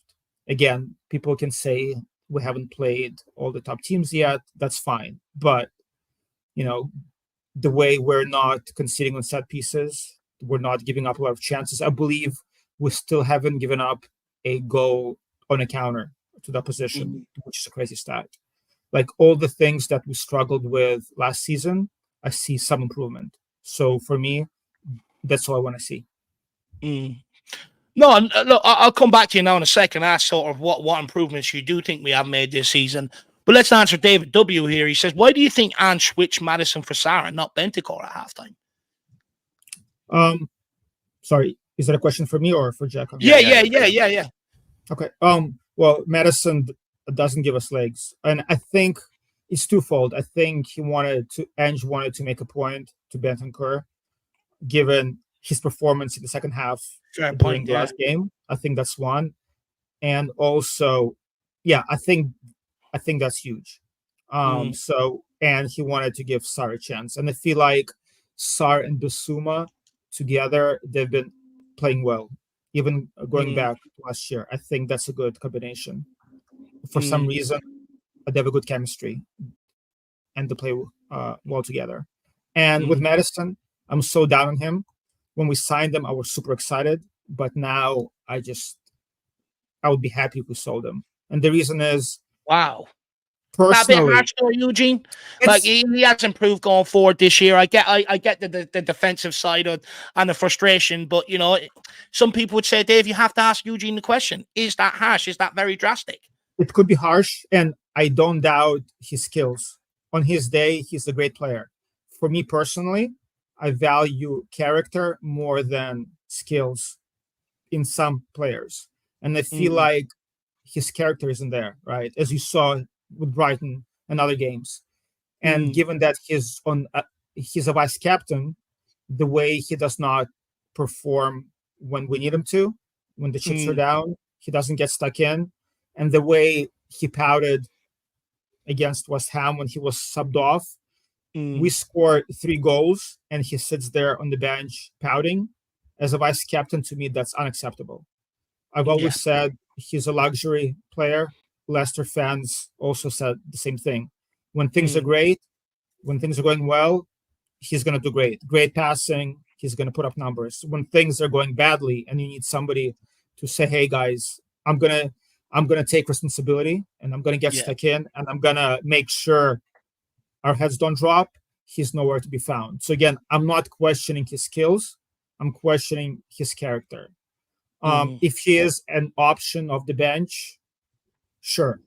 But he's not a vice captain material given his attitude and his character. But that's my personal opinion. I feel like on a team, we need to have high character guys. And he should have one of them. Do you know, I don't know if anyone remembers, Jack, but when we signed him and there was talks about him and Pedro Gonçalves, I did say to you I'd rather Gonçalves because I worry about Madison's attitude. Let's wait and see. Well, let's wait and see how this pans out. But Jack, any questions you have for Eugene? Yeah. So in the case of just quickly more on maybe Madison being taken out there, is it maybe a sign that Ange isn't totally sold on Madison either? Obviously, you're not sold on Madison, but do you think maybe Ange Postecoglou isn't that sold on Madison because he's so quick to yank him?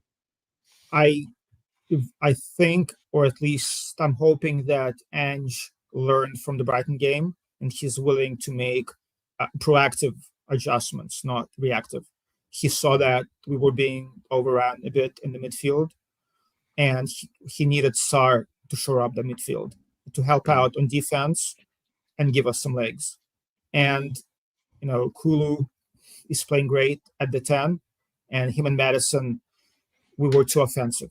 So I feel like Ange saw that, and what some people, including myself, we gave him some slack for not adjusting and not making changes when we had to, especially in the Brighton game. He did it this time. And I'm not saying that Madison had a bad game. He had a pretty good game. But again, he's a luxury player, meaning when we do need to get stuck in and we need some legs and we need an engine, Kulusevski is much better than him. And then, Kulu, and Sarr just gives us more grit and more engine in that midfield, in the midfield. So it was a great sub, in my opinion. The other thing that Dave mentioned today was, when it comes to maybe work rate and sort of being, maybe we're talking about luxury players here. I don't think Sonny is a luxury player. I think he's a world-class player in our team. But this attitude maybe of not wanting to work hard, maybe not wanting to work as much out of possession. Dave was saying today that you could give maybe someone like Sonny more of that excuse than you could give someone like James Madison. What did you make of maybe Sonny's performance in comparison? I thought he looked kind of closer back to the vintage Sonny that we know he can be. That great goal with him one-on-one with Todibo. Do you think he had a good enough performance to give Spurs fans confidence? He did. I mean, I would slightly disagree with you, Jack, that Sonny is a world-class player. He's an elite player. He's a great player. Just for me, world-class is a different level. Maybe a couple of years ago, maybe he was. Now I feel like he's slowing down a bit. But again, I love Sonny. He's great. I really think that an extended break helped him because you could see his legs were going. So he was definitely, more explosive. The goal that he scored, the fourth goal, it was a bit soft. Areola didn't do great near post. But overall, Sonny did great. And we need to know as a team, both Sonny and Johnson, they're not going to help out much on the defensive end. That's just the way it is. So we need our midfield to be strong. I think Johnson has to though. I think he's only a kid. He has the legs and the energy for it. I think Son at 32, I think there will come a point where we're going to have to accept if we want him in the team going forward, how important he is, that someone else is going to have to pick up his work. And ultimately, I think that's been tasked with James Madison. I think he's not doing it, and I think that's why he's being substituted. But I disagree. I do think Son's world class. I think he's been world class for quite some time now. But I would like him to go and help us get over the line, win something, and I think that'll definitely maybe consolidate that for sure. But Eugene, you got 1 minute left. Anything else you want to say, my man? No, that's it. I appreciate you guys' time. Big up to everybody in the chat. No, I'm super happy. I'm super excited. I just want to see this the streak keep going. We just need to be more consistent. I'm concerned a lot about Destiny. Since last year, his form is just on defensive end, he's okay, but on the defensive end, his mistakes have cost us a couple of games. Interesting. And then Romero too. We just, again, a World Cup winner, a Copa America winner, a vice captain, he cannot check out in the games. And again, he also cost us, 2-3 games. He has these moments where he checks out. So those two players I'm concerned about a bit. If they stop making individual mistakes, I really feel good that Ange is putting the team in positions to help us win games. And again, if you look back, all the goals that we've conceded are based on individual errors. So we just need a couple of players to play to their ability, and then I feel like we're going to go on a good run. I definitely agree with that. I think with Doji, I think last season, I'm surprised. I think he locked up most of that left-hand side for a large part of the season, but there was a 5-game run before his injury where, he was poor defensively, and it's continued into this season, Romero as well. But when you look at it, they are two of the players that were the latest back. I think they only played a couple of minutes in the Bayern Munich game, didn't they, before the season started? So I still think they're maybe sort of trying to build up to that level, whereas Kulusevski, for instance, from minute one, he was there, and look at the level he's at now. But Eugene, absolute great call, buddy. Really appreciate you giving up your time, my man. And hopefully, great job, Eugene. Thank you, boys. And excited to hear that you're able to go to a Spurs game at least. By the way, I'm super pumped. Unfortunately, I'm not going to be there at the same time as you guys. I'll be there earlier. But man, so I'm going with my son and my old man. So it's going to be 3 generations to go to Spurs game. So that's going to be. I'm super excited, man. That's class. You know what? I love when I get to go to games with the old lad. It's always a nice feeling, Sherry. He's the one that gave me the gift to Tottenham Hotspur, so it's always nice. And I do recommend Bricklayer's Arm, pretty good pub. If you want some music and Spurs songs and that beforehand, there's plenty up around the stadium as well. Brad Matthews, when he's on, we'll get him to give you a list of places to go. Sure. But Eugene, hopefully you enjoy yourself, my man, and we'll speak again soon, lad. All right, boys. Thank you. Appreciate you, Eugene. Well done, man. Absolutely love that. I love to hear when people who haven't been there get to go over, because Jack, you obviously understand when you walk into that new stadium and you see it and that it's emotional, it catches you there, especially when it's not something you get to do every time. No. So Eugene, you're going to enjoy it. Probably bring some tissues with you, is what I would say. A, because you're going to get emotional when you walk down into the stand, but B, just in case we lose, my man, touch wood, hopefully that doesn't happen. But good to see you, and big up Just a Harmless Potato, absolute legend, and big up to the 2 boys for letting them jump ahead there as well, absolute legends. We've got this in from the Eagle, and he says, I didn't get time to talk about this, but Fabian Hertzler last season came to Hotspur way to see and talk to Ange. Ange got so sick of all the questions he gave him to one of his coaches. I've heard this story from broadcasters before, Edward. Just quickly kind of on this, it's true, Ange Postecoglou has been actually often used as a source of inspiration for people. I think it was not Ji-Sung Park. What was his name, Dave? The former Swansea midfielder, Korean international, came over. He wanted to also pick Ange's brain recently. He was the former Swansea midfielder. Anybody who's knowledgeable on their Korean midfielder, Ki-Sung, or maybe Ki-Sung Park was his name. And Ki came over to learn and pick Ange's brain. And so it shows that managers that are wanting to, let's say, play a more on the front foot attacking style of football, they would want to, look at what Ange has been doing either on the training ground or just in general, like tactics and sort of movements and whatnot. And he's just a friendly, probably very approachable guy. So it makes a lot of sense that young managers would actually want to learn from him. And also, when you think about it this way as well, majority of managers that are coming out nowadays at a young age are usually of the more attacking, front foot, kind of progressive style of play. And so it wouldn't really be, you know, a hindrance to them to want to learn from someone like Ange Postecoglou, who's really paved a pathway for himself by sticking to such an attacking brand of football. Last point on that too, Edward, sorry. But I actually feel like Fabian Ertzler and Ange share something in common with the fact that they deserve to be in the Premier League. You see a lot of managers that are kind of given Premier League jobs because they have a reputation from, let's say, being England managers or being in and around the Championship or League One, just being very familiar faces. Oftentimes they're given a job because they're a former player, so they get that sort of leg up over other managers. Whereas with Fabian Ertzler as well as Ange Postecoglou, they really had to earn their way to the Premier League. They had to carve that pathway for themselves. They weren't given any favors. They weren't given any legs up or any privileges that other guys have been given in the past, like a Frank Lampard, a Steven Gerrard, a Kompany, those sorts of types. Or they're not living off of the reputation of trophies won in the past or anything like that, you know, like Conte or Jose or people. They really had to make their way into the Premier League. So credit to them for doing that, because it's not an easy league to break into it anyway. And Fabian Ertzler and Ange Postecoglou have both done that. I'd actually argue in a very unique and very similar way. No, 100%.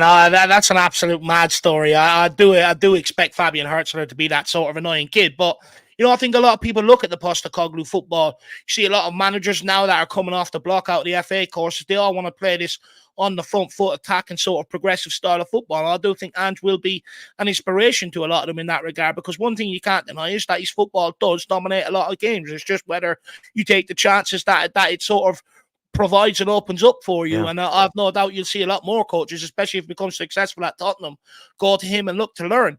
But one thing I love about Ange is his story, you know, working class, you know, or not working class, but how hard he's had to work to be able to get here. I think it fits in with Tottenham perfectly, you know, the hard work and the, you know, the surrounding areas. It's a working class area. So, you know, I think it goes hand in hand. And especially at the point where we had a lot of prima donnas at this football club who made excuses for not winning, made excuses for not working hard, got managers sacked anytime they wanted them to work hard. I think, you know, a guy that will, you know, work ethic is a bare minimum.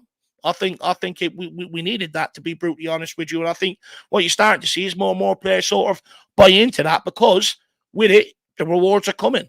So long may it continue, Eddie. Big yourself up, my man. Nearly got you to say his word class, nearly, but I might get there after a few more wins. Big up, Eddie, and really appreciate the support, sir. Absolute legend. But look, let's keep this moving. The next guest we have on is the one and only Rufus. Rufus, on your best behavior today now. I know you get excited around the West Ham game, but let's be good today. How are you, Rufus? Yeah, good to have you back, Rufus. Yeah, good to have you back, by the way. Yeah, it's got a lot of stitching in the back. Yeah, you had a bit of a rough time, didn't you? Yeah, it's not over yet, but it's looking quite good. It's looking quite good. Love that Spurs top, by the way. Nice little yellow. Let the old badge as well. Looking what good, year? man. Oh, but it's the 1980 somewhat, or just in the 90s. Nice. About that time. There you go. Well, we love beating West Ham, don't we, Rufus? 4-1 win, just how we want it, just how we drew it up. It was a convincing win for the most part, right? Did you get to watch the game? Yeah, I watched the game with Jacob. Me and Jacob sat here and watched the game. We were actually speaking about Madders in the first half. What were you guys What was saying? the conversation you were having? Ever since his injury, he's never been quite the same player again. A bit like Kulu was for a year and a half. I'm loving Kulu really at the moment. He's like one of my favourite players at the moment. But like last year, do you need to sign an apology for him? Did you go hard on Kulu? I did go a bit hard on Kulu, but he seems to have found himself a bit more in the middle. You know, sort of like he's found his place under Ange. You know. Which maybe he didn't have, you know, but like Madders came in and he was like really good, but I wouldn't say he's playing bad. He's just always sort of like not quite on the right foot, or half a yard too slow, or a little bit to turn. Yeah. it's not as bad as a certain German player, but do you know what, Rufus? Nowhere near. You know what, Rufus? I'm of the opinion, it's something I think I'm going to have a discussion with tomorrow on the panel show, but I'm of the opinion I don't think Postecoglou is having Madison. What's your thoughts? I don't know what it is. He just really does seem like just a little bit too slow, or a little bit on the wrong foot, or he has to turn a little bit. It's just like he's never like really ready. But then again, like in a lot of the games that have cost us, we haven't sort of been ready, if you know what I mean. As a team, quite often we try and sort of like pass it in, and it was only in the second half that we sort of like really started not scoring every time, but like getting off the early shots and stuff like that. You know, like more one-touch football, and that's what I think we need more, is a bit more one-touch, because that's where we seem to get crucified by other teams. It's by one-touch football, and you think, oh God, I wish we were scoring like that. Do you not think we're playing one-touch football though? I think there's plenty of moves where we're sort of moving the ball very quickly. I do think we're moving the ball quickly, but like sometimes we're just too technical in front of goal rather than just sort of like walking it in. You mean like take too much out and look for the extra pass and shit like that? Yeah, exactly. Yeah. I think I agree with that. I think we could win more games as much as we did against West Ham. I think we could definitely win more games like that, because in the second half we were a bit more decisive in our finishing. You know, it was just sort of like stealing a yard, shooting. You know, instead of trying to pass it around the box. Yeah. And fight. Johnson, I always said, a lot of people were criticising him. I said, just we needed the floodgates to open for him. Just needed a goal. And I turned back to Jacob. Jacob was a bit off of him, and I said, like, he just really needs a goal. And he said, "Good, right, I like Jacob's football opinions." He says, "Yeah, you're right, Dad. You know, like he just really needed a goal. You know, that's all he needed was get in, get a goal." And then he went on a roll for a while. Let's hope it stays true. You know, especially the early ones. What do you think? Yeah, go ahead, Dave. No, go ahead, Jack. Well, another player that I'm actually a big fan of, I'm curious what you think of him, Rufus, so far. Solanke, what are your opinions on him? Do you think he's the striker we've been needing? By the way, Jack couldn't wait. He gets in at least once or too much Brendan Johnson talk for Solanke. He's just another player that's I don't know if he's trying too hard. I don't know if that's by Madison he's trying too hard, you know? It's just sort of like Solanke is trying too hard. He's not just sort of like letting the ball drop and like whacking it, you know. It's not because of a lack of service, though.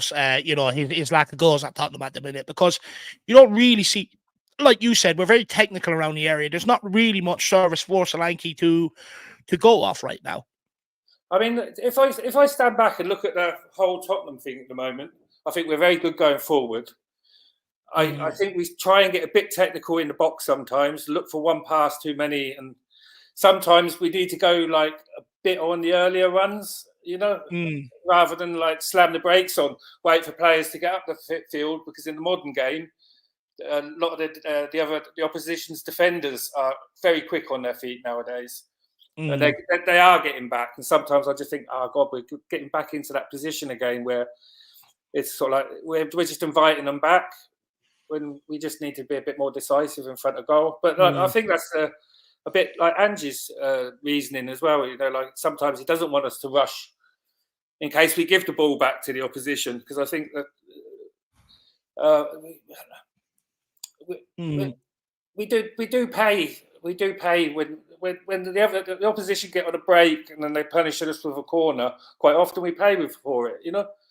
It's like I really don't like corners at Tottenham at either end. You know, I don't like when we take them. I never think we're going to score, and I always think the opposition are going to score something against us in the corner situation. Do you know what? Do you know what, Rufus? I have this. I don't mind us going forward. I think we're actually pretty decent enough from corners going forward. I think we get on the end of a lot of them and stuff. Don't get me wrong; they were probably poor the other night. Defensively, I do have the same concerns every time a corner pops up. But when you look at the stats, I think we've only conceded one from a corner kick this year, and that was against Arsenal. So, it does look like an area maybe we're starting to maybe improve in. Yeah, I've seen some slight improvements there, and that's the thing with Big Ange. I hear a lot of these discussions, and I think they're the wrong discussions. You're either into the rebuild or you're not into the rebuild. I'm into. Where are you at? You into it? I'm into the rebuild. I think Ange is learning as well. I mean, how many managers come into the Premier League and do not? They don't ever win a cup. They don't ever win. There are a lot that are successful in other countries and then come to the Premier League and they're not successful in the Premier League. And I think Ange is learning the Premier League. He's got young players, a lot of young players coming through. Mikey Moore and stuff like that are going to be really big over the next couple of years and stuff like that. So I think. Speaking of Mikey Moore, Rufus, do you want to see him start ahead of Timo Werner at the weekend or tomorrow, and or on Thursday? And do you think Ange will make that decision, or do you think it will be Werner, despite what his fans want? I hope he plays the kids for the first half. I think we'll do all right against Alkmaar. I really don't think we'll need to dig deep against Alkmaar. Well, I hope we don't need to. Yeah, I think that's the case. I don't think we should either. But it was also, me and Jack were recording the channel predictions earlier on. There's a bit of a debate back and forth. Who should start up front tomorrow? Do you think it's time Richarlison comes back into the fold and gets his start and rests Solanke for the weekend? Or do you think Solanke will play with Richarlison off the bench? I feel 50. I personally feel 50-50 about them at the moment. Whichever one's going to start until one of them goes on a run. Whether that's Solanke. Solanke works hard. Richarlison works hard. It's just sort of like it's not like he for lack of trying. It's just sort of like one of them things. He just don't get in there. Sometimes it's or like on the score sheet until like really late. I like our wingers. With Sonny on the wing and Kulu up the middle, Madders up the middle. I can see Real Madrid getting interested in a few of our players next year. Like who? I have the same fear. Like who? They're obviously interested in Romero, and I think Porro to a certain extent, but I think they're going to try and get Trent on a free because I think he can negotiate with European clubs come January. But who else? I think Van de Ven is probably one, right? Yeah. I mean, I hope he got him tied down, and Levy says no. I think if you wave enough cash in Levy's face, I think it's proven he'll take it. True. At the moment, he's not.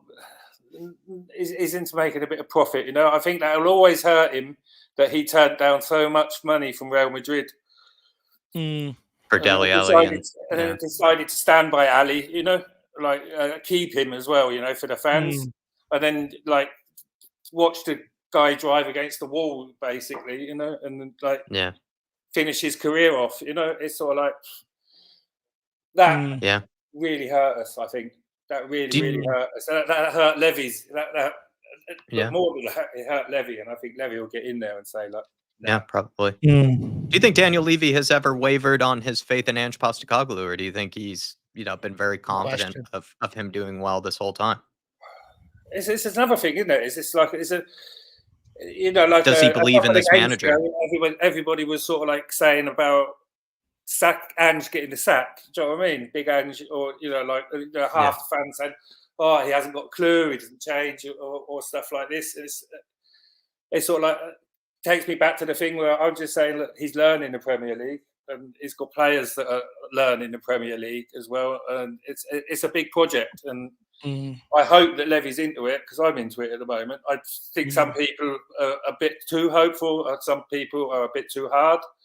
I think. It's a big learning process. But let's get behind it and see what's coming. 100%. Well, great calling, Rufus. Really appreciate your time this evening. Good to see that you're making a recovery, and keep checking in with us. Keep us updated, my man. They're back in hospital on Thursday. Get a tumour out on Friday.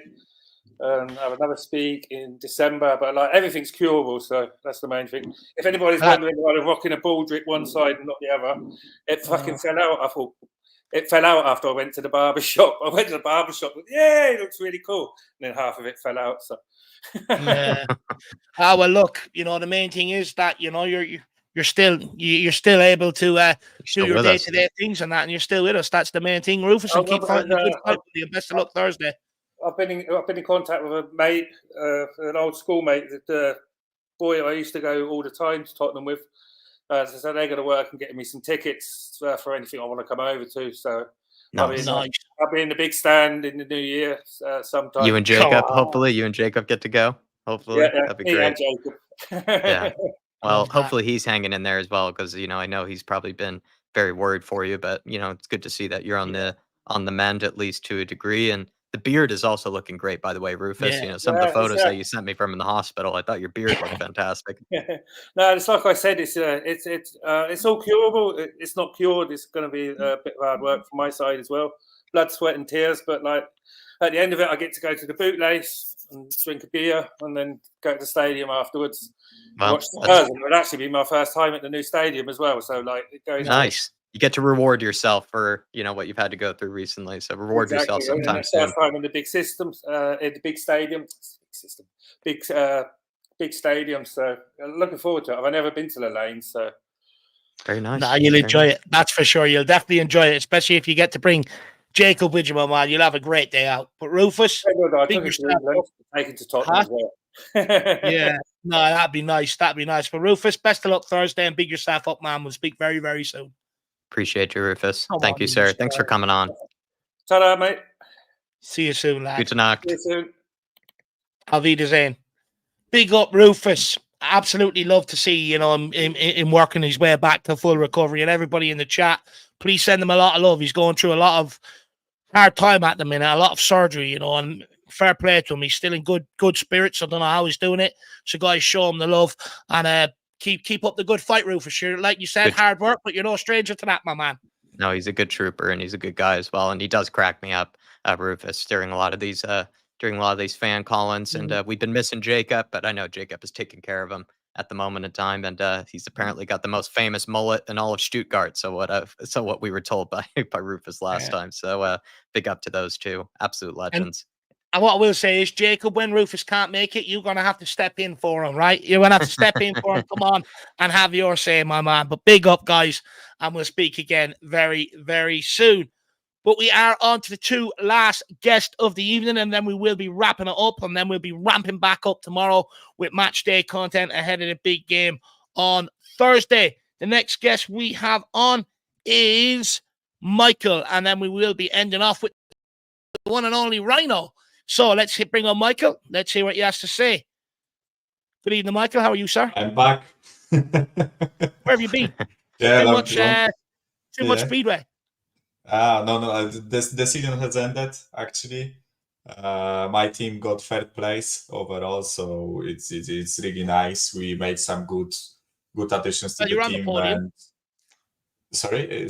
You're on the podium. That's what Yeah. Which wasn't expected of us last season. So before the season started. So yeah, it's really nice. We make nice additions. I think we can fight for more in the upcoming season. By the way, I've been to sunny Palermo, as you know. I've sent you the videos on the group chat. I've got myself a scarf of Palermo. Wow, that's nice. Hold that up. That's nice, lad. Yeah, that's a classy club too. It's a big throwback, that club. Yeah, I've been to the stadium to watch their match. They unfortunately lost against Salernitana. It was a Serie B clash, so the football wasn't the most, let's say, entertaining, but the atmosphere was absolutely ecstatic. I don't know if you know how Palermo looks, but it's basically like a seaside city, right? Yeah. But it's divided into like parts by those huge ass mountains. So, and it's like single peaks. It's not like a mountain range. It's a single peak, peak, right? So the stadium is near the mountains, and it makes for an absolutely like scenic thing. The stadium is really old. It was built like in 1930s or something like that. It has like 30,000 capacity or something like that, and it was close to full. So yeah, I really enjoyed the stay. And funnily enough, I actually missed the Brighton game. And honestly, when I saw what happened, I said, I'm not doing this to myself. I completely shut it off. I don't treat this match as a part of this season. Like, I forgot about it. let's pretend it never happened. Yeah. Exactly right. But Michael, you were able to, I assume, watch this last game, the West Ham one. What a win that was. And how do you feel after that win? Any new revelations? Any new kind of votes of confidence for Ange Postecoglou? Do you feel like things are starting to click together for him? Yeah, so I wasn't fully focused on the game because me and my girlfriend were organizing a birthday party for our friends, because we have birthdays one day after each other. I was born on 15th and she was born on 16th, so we organized a double party for our friends. So we were doing some things with the food and all that stuff. So I was keeping one eye on it. So I can't really analyze it, do a deep dive into what I like technically, tactically, and what I didn't. But I definitely I definitely saw the how do I call it, a backlash after the Brighton game, and I feel like most of the fans were rightful in their criticism towards the players and towards the manager, right? As I said, I didn't watch it, but I know how events transpired, right? I know that we went 2-0 up. I know that we had a brilliant first half, and then absolutely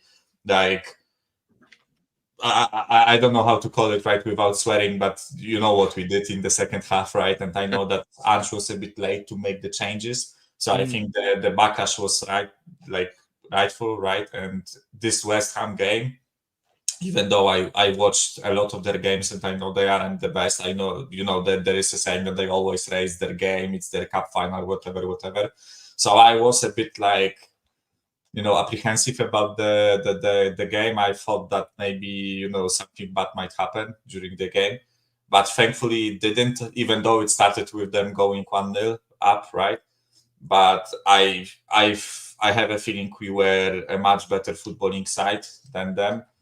And I know I said I will ignore the Brighton game. So if you ignore the Brighton game, then I think we are on a run of a really good fixtures, right? Only wins. Let's call it that way, right? If you ignore the Brighton game. No, honestly, I really like the change of Madison to Papesar, even though Madison didn't have a bad game. I feel like it was needed because we were kind of getting run through in the middle. So kudos to Ange for changing that. And I want to again highlight how great Kulusevski is in the middle. I really like watching this guy playing as that 8 to number 10 hybrid. There is this YouTube channel, James Lawrence Alcott. I don't know if you know the guy. He's huge. He did an analysis on Kulusevski. I don't know if it was today or yesterday. He did I think it came out today. A 15-minute video on Kulusevski and his role. And I think it summarizes perfectly how important he is for us and how important and how good actually he is in doing that role. And I know it's only West Ham, right? They aren't doing great, but I think it's really important for the team to get their confidence back and get their mojo back, right? Because that Brighton win, I could see it in their faces. They were vexed and they were disappointed, shame. They felt shame. I could see that in their faces, right, when I watched some after match, interviews and all that stuff. So yeah, it's good that we won against West Ham, and it's always even better that it's West Ham, right? And we got the hoodoo of winning no London derbies after Ange off too, right? So yeah, I was really happy with the performance. Yeah, and you should be. You should be. It was a very good performance from the most part. Did you quickly maybe see the reasoning why Ange must have, saw the reason to bring off Madison? Do you feel like Ange is starting to lose patience with James Madison? Maybe he's not completely sold on him. He might not be as maybe trusting of him as he is of someone like Kulusevski. I honestly, I don't feel like it was. As I said, in my personal opinion, I think Madison actually played good in that first half.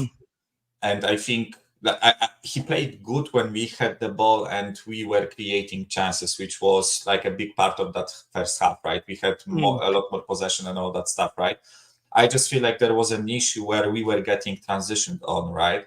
And this is unfortunately something that I think all of us were aware of when we signed Madison, is the fact that he's not like the most physical and the most hard-working midfielder, right? And I just feel like purely in this game we needed legs in the midfield. We needed a person who can fight for the ball and who can just cover ground, which for me is the biggest strength of Pape Sarr.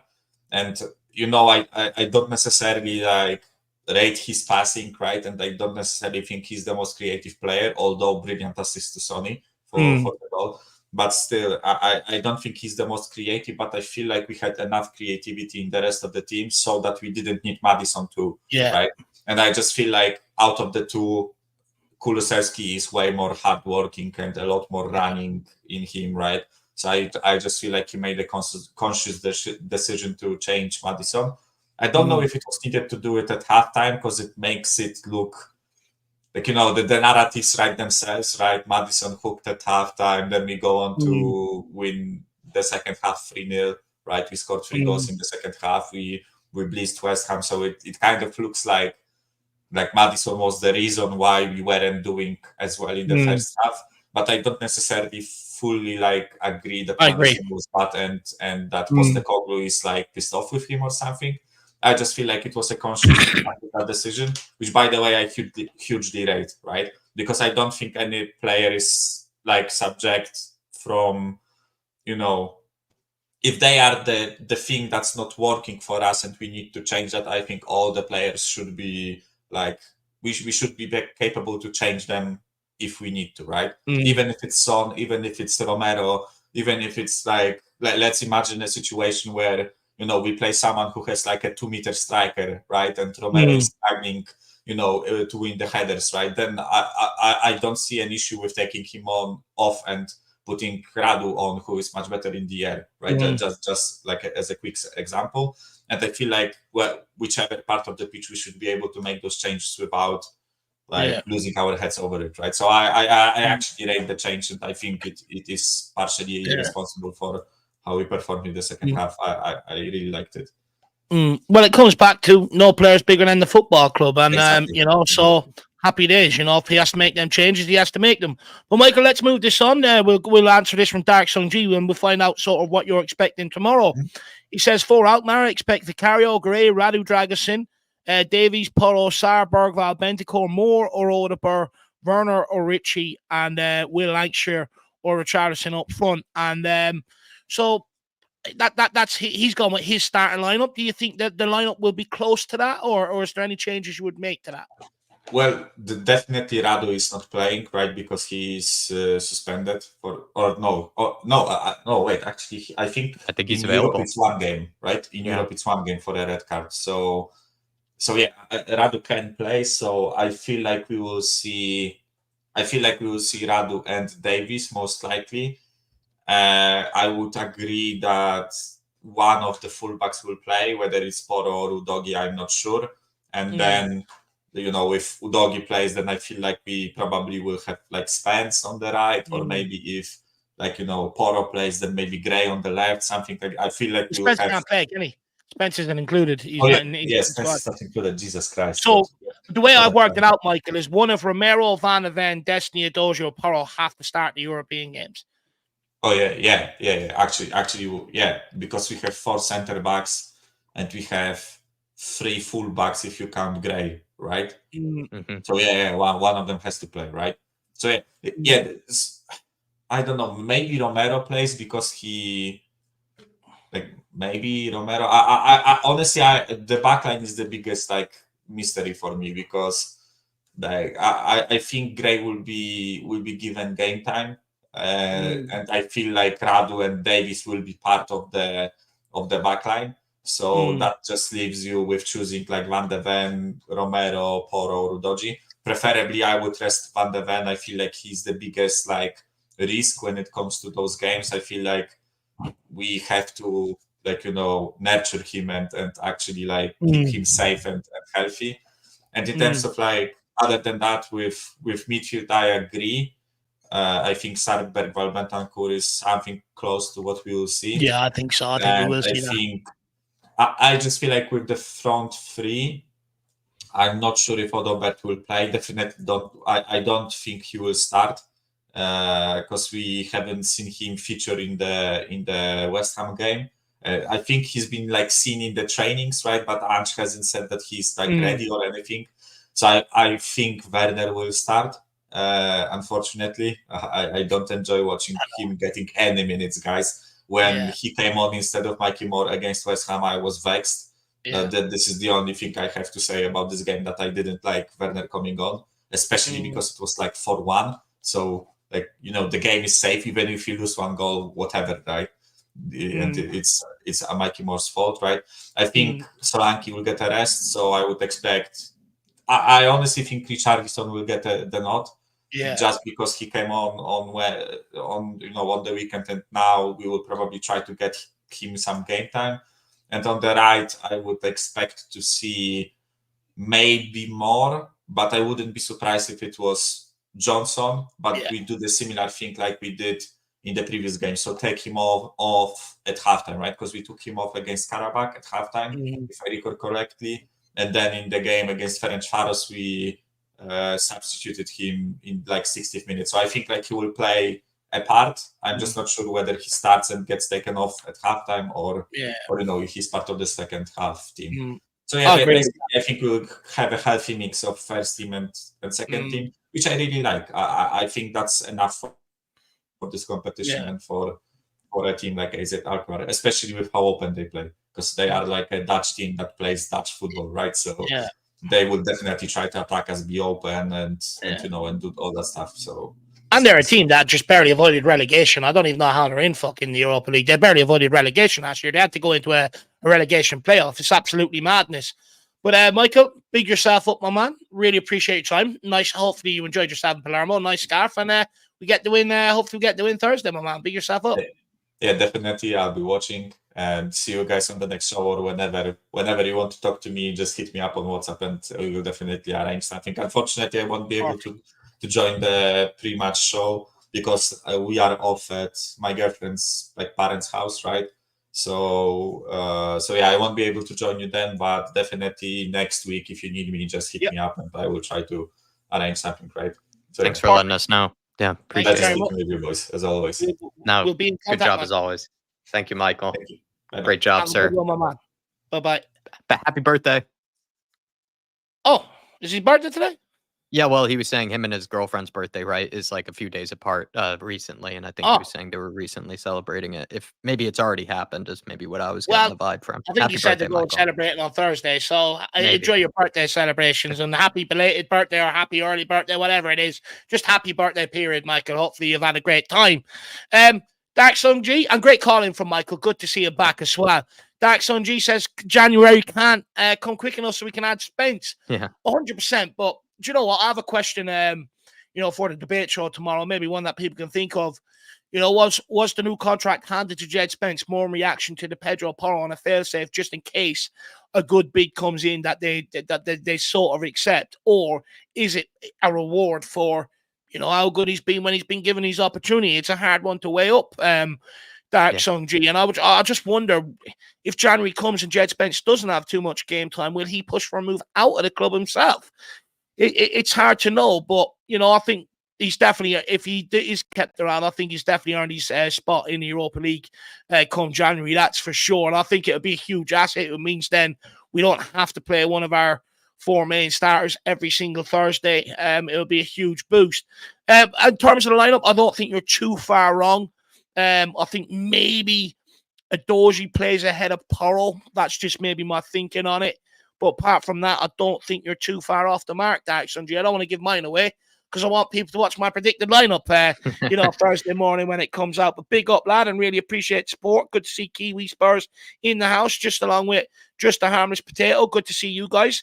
Really appreciate you coming in. And then we've got Dark Sun G, just Jack. He says, after Alkmaar, it's Galatasaray, right? So we faced two former Spurs players in a row. I hope we rest some Son and Dominic Solanke and Van de Ven, because next week it's City in the Carabao Cup, and that's a huge point. Yeah, we do have to face 2 former Spurs players in a row. I'm more fearful of what actually Troy Parrott might do to us than I would of Davinson Sanchez for a Galatasaray. I'm actually licking my lips coming up against someone like Davinson Sanchez, especially the sort of style of play that we have. I think he would really struggle against. But in this AZ Alkmaar game, you would make the case, Dark Sun G, that it'd be better for Ange Postecoglou as well as the Spurs squad in general to look to maybe rest some players, give some opportunities to some guys that maybe haven't had as many as others for this home game against AZ Alkmaar. Whereas Galatasaray, if I'm not mistaken, I'm pretty sure you would know, I believe that game is away from home, which should be a very difficult atmosphere. Galatasaray as well at the moment in time are the best team in the Super League over in Turkey. They're not a bad side, really. I think they will struggle against us, especially with the style of play and how relentless we are. But it is a stadium as well as an atmosphere that's really difficult to go to. Sometimes the players can be really inspired by the crowd, by the cheering fans and an atmosphere like that. So you have to be prepared for that. You'll basically want to roll out, I would argue, your best team, or at least close to your best team in that Galatasaray game. So I would say rest some players for this one. See if you can get close to a strong squad against Crystal Palace, and then look to try to still have some of your best players available for the next game against Galatasaray. And I think after Galatasaray, we actually have another tough Premier League game. I'm trying to remember who it is after Crystal Palace, but I'm pretty sure it is a tough team that we have to face after Crystal Palace. So we have Palace, Man City, Aston Villa, then Galatasaray, then Ipswich. So we've a pretty tough week coming up after the Alkmaar with Palace, City, and Aston Villa. That's going to be a very tough week. And then off the back of that, an away trip to Galatasaray. The only fear I have with Galatasaray is the atmosphere. It's very, very intimidating over there. It's very loud. That's the only question I have. In terms of football, I think we should play them off the park, but sometimes atmosphere can play a part. But look, you've got to rest players against Alkmaar. We can't afford to put out a strong 11 with that week coming up. No, you can't. And I just feel like Galatasaray will be still probably on paper one of the better teams that we'll come up against in these kind of 8 games that we have in the qualifying round. So for me, I'd look to try to rest some players at least at some stage, and this AZ Alkmaar game might be the best opportunity to do that, Dark Sun G. And technically, if we have a good result against Crystal Palace, you might look to try to rest some players for that one as well. But huge games coming up, and against former Spurs players as well, Dark Sun G. Who doesn't love that? And Galatasaray is just a fun team, I think, to play against in the Europa League. I think a very big side, very historic side as well, a huge club, and it should be a fun game for us. And I will say that the Aston Villa game is the day before my birthday, so they better not lose that. But the Man City game, we're at home. It's an 8:15 kickoff, bit later than the rest, quick turnaround, but hopefully we can get the job done to take City out, because if I remember correctly, Dark Sun G, Guardiola did say after his last League Cup game that he's not going to be playing any strong players in this competition, that he is going to rest them for other competitions. Now, I don't know whether that's him spitting his toys out of the pram because the amount of games the players are asked to play, and that's in rebuttal to that, and whether he follows through with it or not. But from what I'm led to believe, if going off his words, he should play his youngsters, and hopefully he does, and we win. Big up Dark Sun G, absolute legend. Really appreciate support, my man. Big week upcoming. London Derby, Man City, then Aston Villa, then on to Galatasaray, and then we end it off with Ipswich Town, which, by the way, I've seen reports today, Tottenham are monitoring Liam Delap. So hopefully that comes to fruition, because Jack, I did say to you, I think he's going to be the next superstar striker in the Premier League. But big up Dark Sun G, really appreciate the support, my man. Mind games style, probably could be. But look, that's where I'll call Guardiola out if he doesn't stick by his word. I'll be very disappointed in him. But guys, we're on to the last guest of the evening. Let's get him on. Let's see what he has to say. I'd say this fan show was probably torture for him, because there was a lot of praise for Ange Postecoglou. He's not his biggest fan. So let's find out where he is now on Ange. Rhino. So you were very quick. You were very quick to put pressure on Ange when he was losing. He's now won 6 in his last 7. How do you feel now? It's exactly the same. Exactly the same. Come on, Rhino. No, exactly the same. Exactly the same. I don't care what anyone tries to do. I am not budging off of this Ange. Well, I'm not even Ange out anymore, to be honest. I'm not Ange in. I'm not Ange out. I'm Ange don't give a flying fuck. Even though he's won 6 out of his last 7. Because a lot of the stuff you were saying. You're Ange stalled. You're Ange midway. I'm Ange, no way. I don't care. I'm at the point, right, where I now support Tottenham, but not Ange or the board. That's the way I am now. I'm not Ange in, I'm not Ange out, I'm not Ange anything. I'm Ange, don't give a flying damn. No, look, I'm not going to tell you, you know, who you should support, who you shouldn't, and the way to do it. But you were quick to say, you know, he's not winning games, he has to go, but he's turned that around. He is winning games. So does that mean he deserves to stay in the job and deserves longer, or deserves a bit of grace from you? I'm going to put it like this, right? Good win against West Ham. Not going to sit here and lie. Good win, right? Did you enjoy it? No. Why?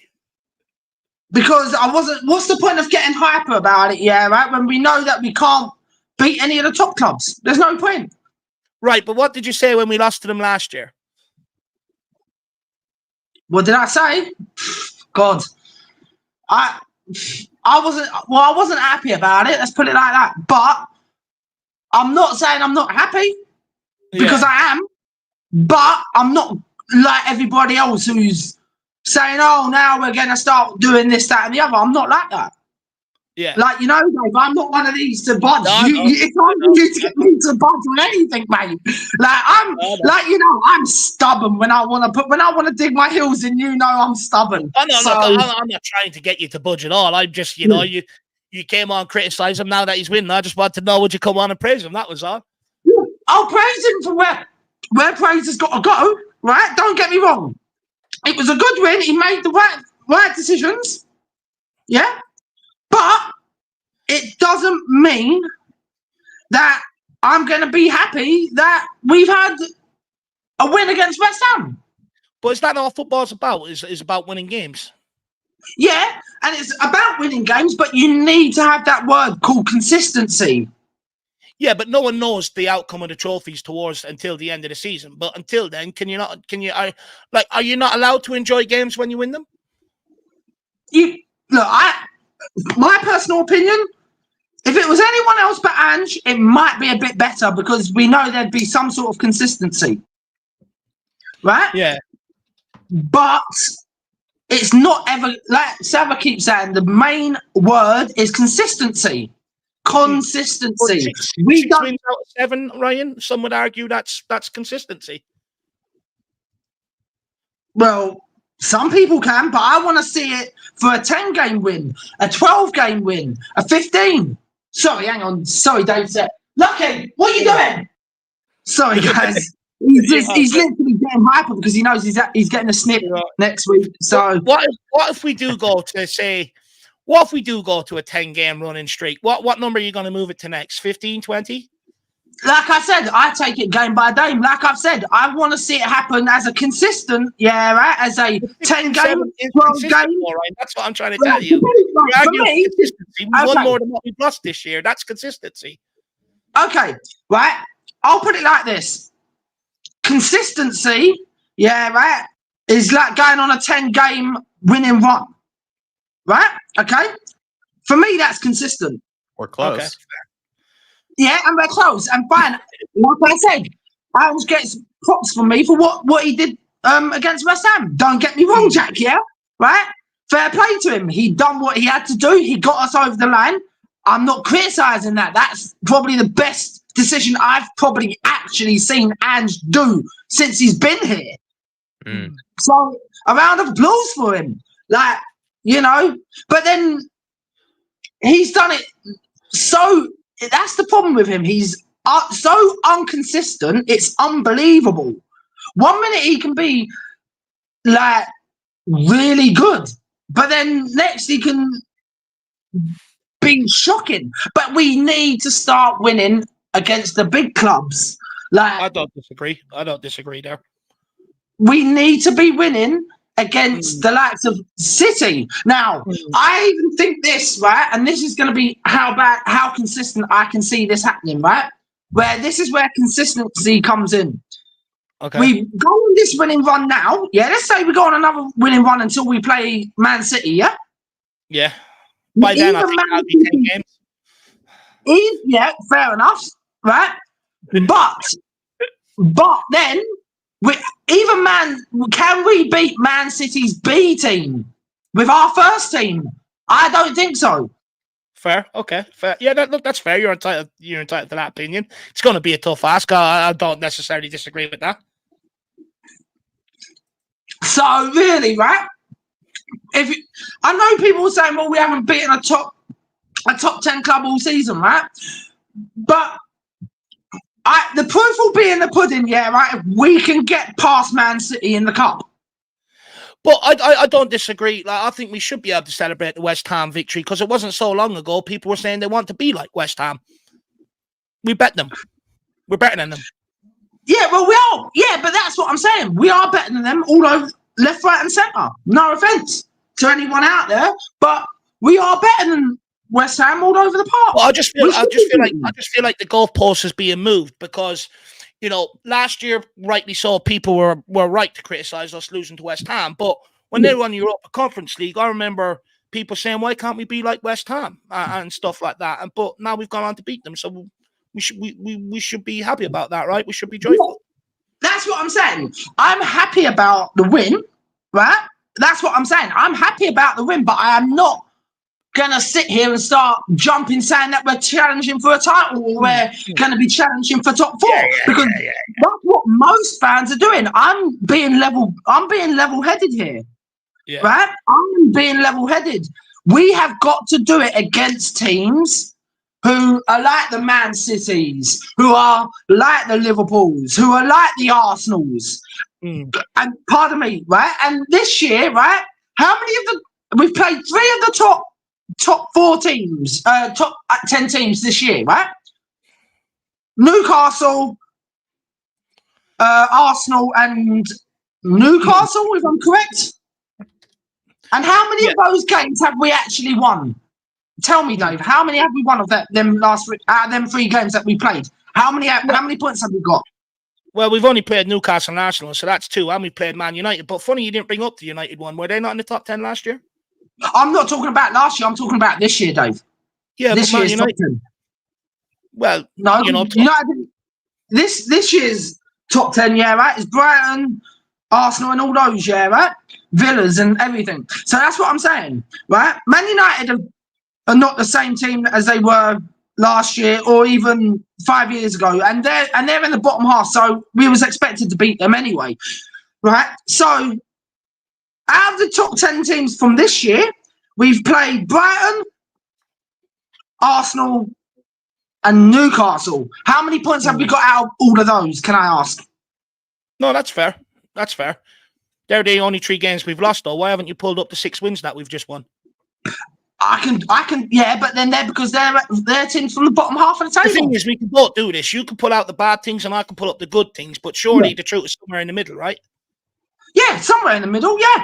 But what I'm saying is, right, the style that Ange plays will always beat the bottom half table teams. When it comes to the big boys and the top half teams, they've got our number. No, I agree. Look, that's the next step. That's the next step we have to take. We have to start getting results against the big teams. I don't disagree there. And that's why, right, Ange will keep his job, because he'll be able to beat the bottom half teams and he will not be able to beat the top 10 teams. And I'm sorry to say, but that's what will keep him his job, because he can beat the bottom half teams. So you don't think he's going to get sacked by Christmas anymore? Unfortunately, no. So has he proved you wrong? No. Because he hasn't beaten. You said he won't ask for Christmas. If he doesn't get sacked by Christmas, then that means he's proved you wrong. Well, no, not really, because he still hasn't been able to beat a top 10 team. So you're moving the goalpost again. So I'm not moving. What can this guy do then to get you on board? I've said this to you before, Dave. Right? He has to start winning trophies for me to even be getting on board. A League Cup, 2 FA Cups, a European Cup, and I'm not talking just about the Mickey Mouse, the one that we're in this year. I'm talking about the top one, right? Realistically. But, you know, at the end of the day, a European Cup's a European Cup, if you know what I mean. So I'm talking like about a big European Cup, like the Champions League, or the Club World Cup after we've won the Champions League. But that's not going to happen. So, right, realistically, if we look at that realistically, we've got to get into the Champions League. The only and like I said, we need to win a couple of a League Cup, a couple of FA Cups, a European Cup, and a Premier League. That's the only way I'll ever get on board. So I'm not moving. Eugene comes in with a corker here, and it might actually satisfy both your demands. He says, "What if Ange wins a trophy against a top 10 team in the final?" If he say that again, sorry, Dave. What if Ange beats a top 10 team in the final and wins a trophy? That'll satisfy you, right? Because you said you want him to beat top 10 teams, and then you said you want him to win a cup. So surely the two of them will satisfy you. Well, it would satisfy me a lot more than what we are at the moment. Yes, and I agree with that, right? And it would satisfy me, but it's people can say that I'm cherry picking at whatever I like, right? Lucky, fucking hell, yeah. So, like, people can say I'm cherry picking, yeah, as much as I like about whatever, right? I'm not cherry picking. I'm just being blatantly honest. And so, look, they're your expectations. That's fine. You're allowed your expectations, you know.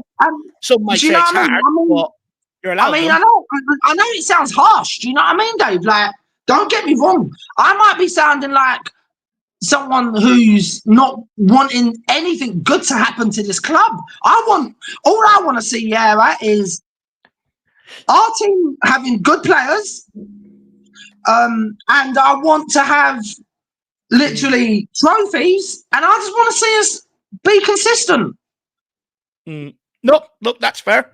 That's fair. I'm not asking for much. Do you know what I mean, Dave? Like, don't get me wrong. Credit where credit's due. Ange done what he had to do to win that game. Good on him. But then you see people like, it's like, go back 20 years, yeah, right? When Ferguson was doing that week in, week out, right? He was always switching subs out. And don't get me wrong, he's not. The thing that no one speaks about when it comes to Ferguson, he was given 4 years to build that. He didn't win anything for the first 4 seasons. He was given time to build that. Yeah, and he was on his way out of the job as well. So, if we've learned anything, then do we not have to give a manager that time to be able to build us to that point? Well, I can see Levy doing that as well now. I can see it, but that's only right. Oh, and you know what you was, because I heard, even though I wasn't actually fully concentrating, I heard you say about the Mickey van der Ven incident. Right, there was how do I put this without sounding too critical? There was a racist remark what Mickey said for Kudos to actually push him in the face like he did. No, I haven't read anything about that. To be brutally honest, I didn't read anything about that. For me, I just take it on what I've seen. You know, that Kudos trampled on him. Van der Ven got up, grabbed him by the jersey to stick up for himself, and then he pushed him in the face. But he also pushed Papa Matasara in the face though as well. Yeah, I don't know what happened there, right? But I know for a fact that there was a racist remark from Mickey to Kudos, and I do not agree with anyone being racist, and I can't stick up for anyone who's being racist. Like, look, I love Mickey, right? But I'm not going to defend him when he said something racist. That I do know what was said, but I'm not going to repeat it because it can offend people. But he did say something racist to Kudos where I don't agree with any sort of racism. And that's why Kudos reacted the way that he did. Okay. Well, look, I'm not going to comment on it because I haven't seen any reports or anything that I've mentioned that, and until I do, I'm not going to comment on it. I'd love to know where you got that information from, Rhino. You can put it in the private chat there if you want to let me know. But look, I haven't seen anything of the sort. And of course, you know, you don't condone it. Of course, you don't. You know, but I haven't seen anything on it, so I'm not going to comment on it until I do. But look, Rhino, I think we'll end it there, my man. Thank you very much for your time this evening. Yeah, no, you're good, Dave. Look, I've literally just another quick thing. Yeah, right. I know people always think that I'm being negative, but I'm not being negative for no reason. I'm being negative because it's not consistent. That's literally why it's got to that point, and it needs to be consistency over anything else. And that's literally all I've got to really say. But, you know, Dave-o. Well, look, some would say 6 out of 7 is consistent. We could go around and roundabout all day. I'm not going to argue with you over that. You're entitled to how you feel. Look, all I can say is hopefully we can keep winning games right on. You know, I could put a smile on your face, my man, but big yourself up. Thank you very much. Jack, make sure you're not happy clapping too much as well, mate. Trying my best, Ryan. I'm trying my best to tone it down. I can't make any promises, though.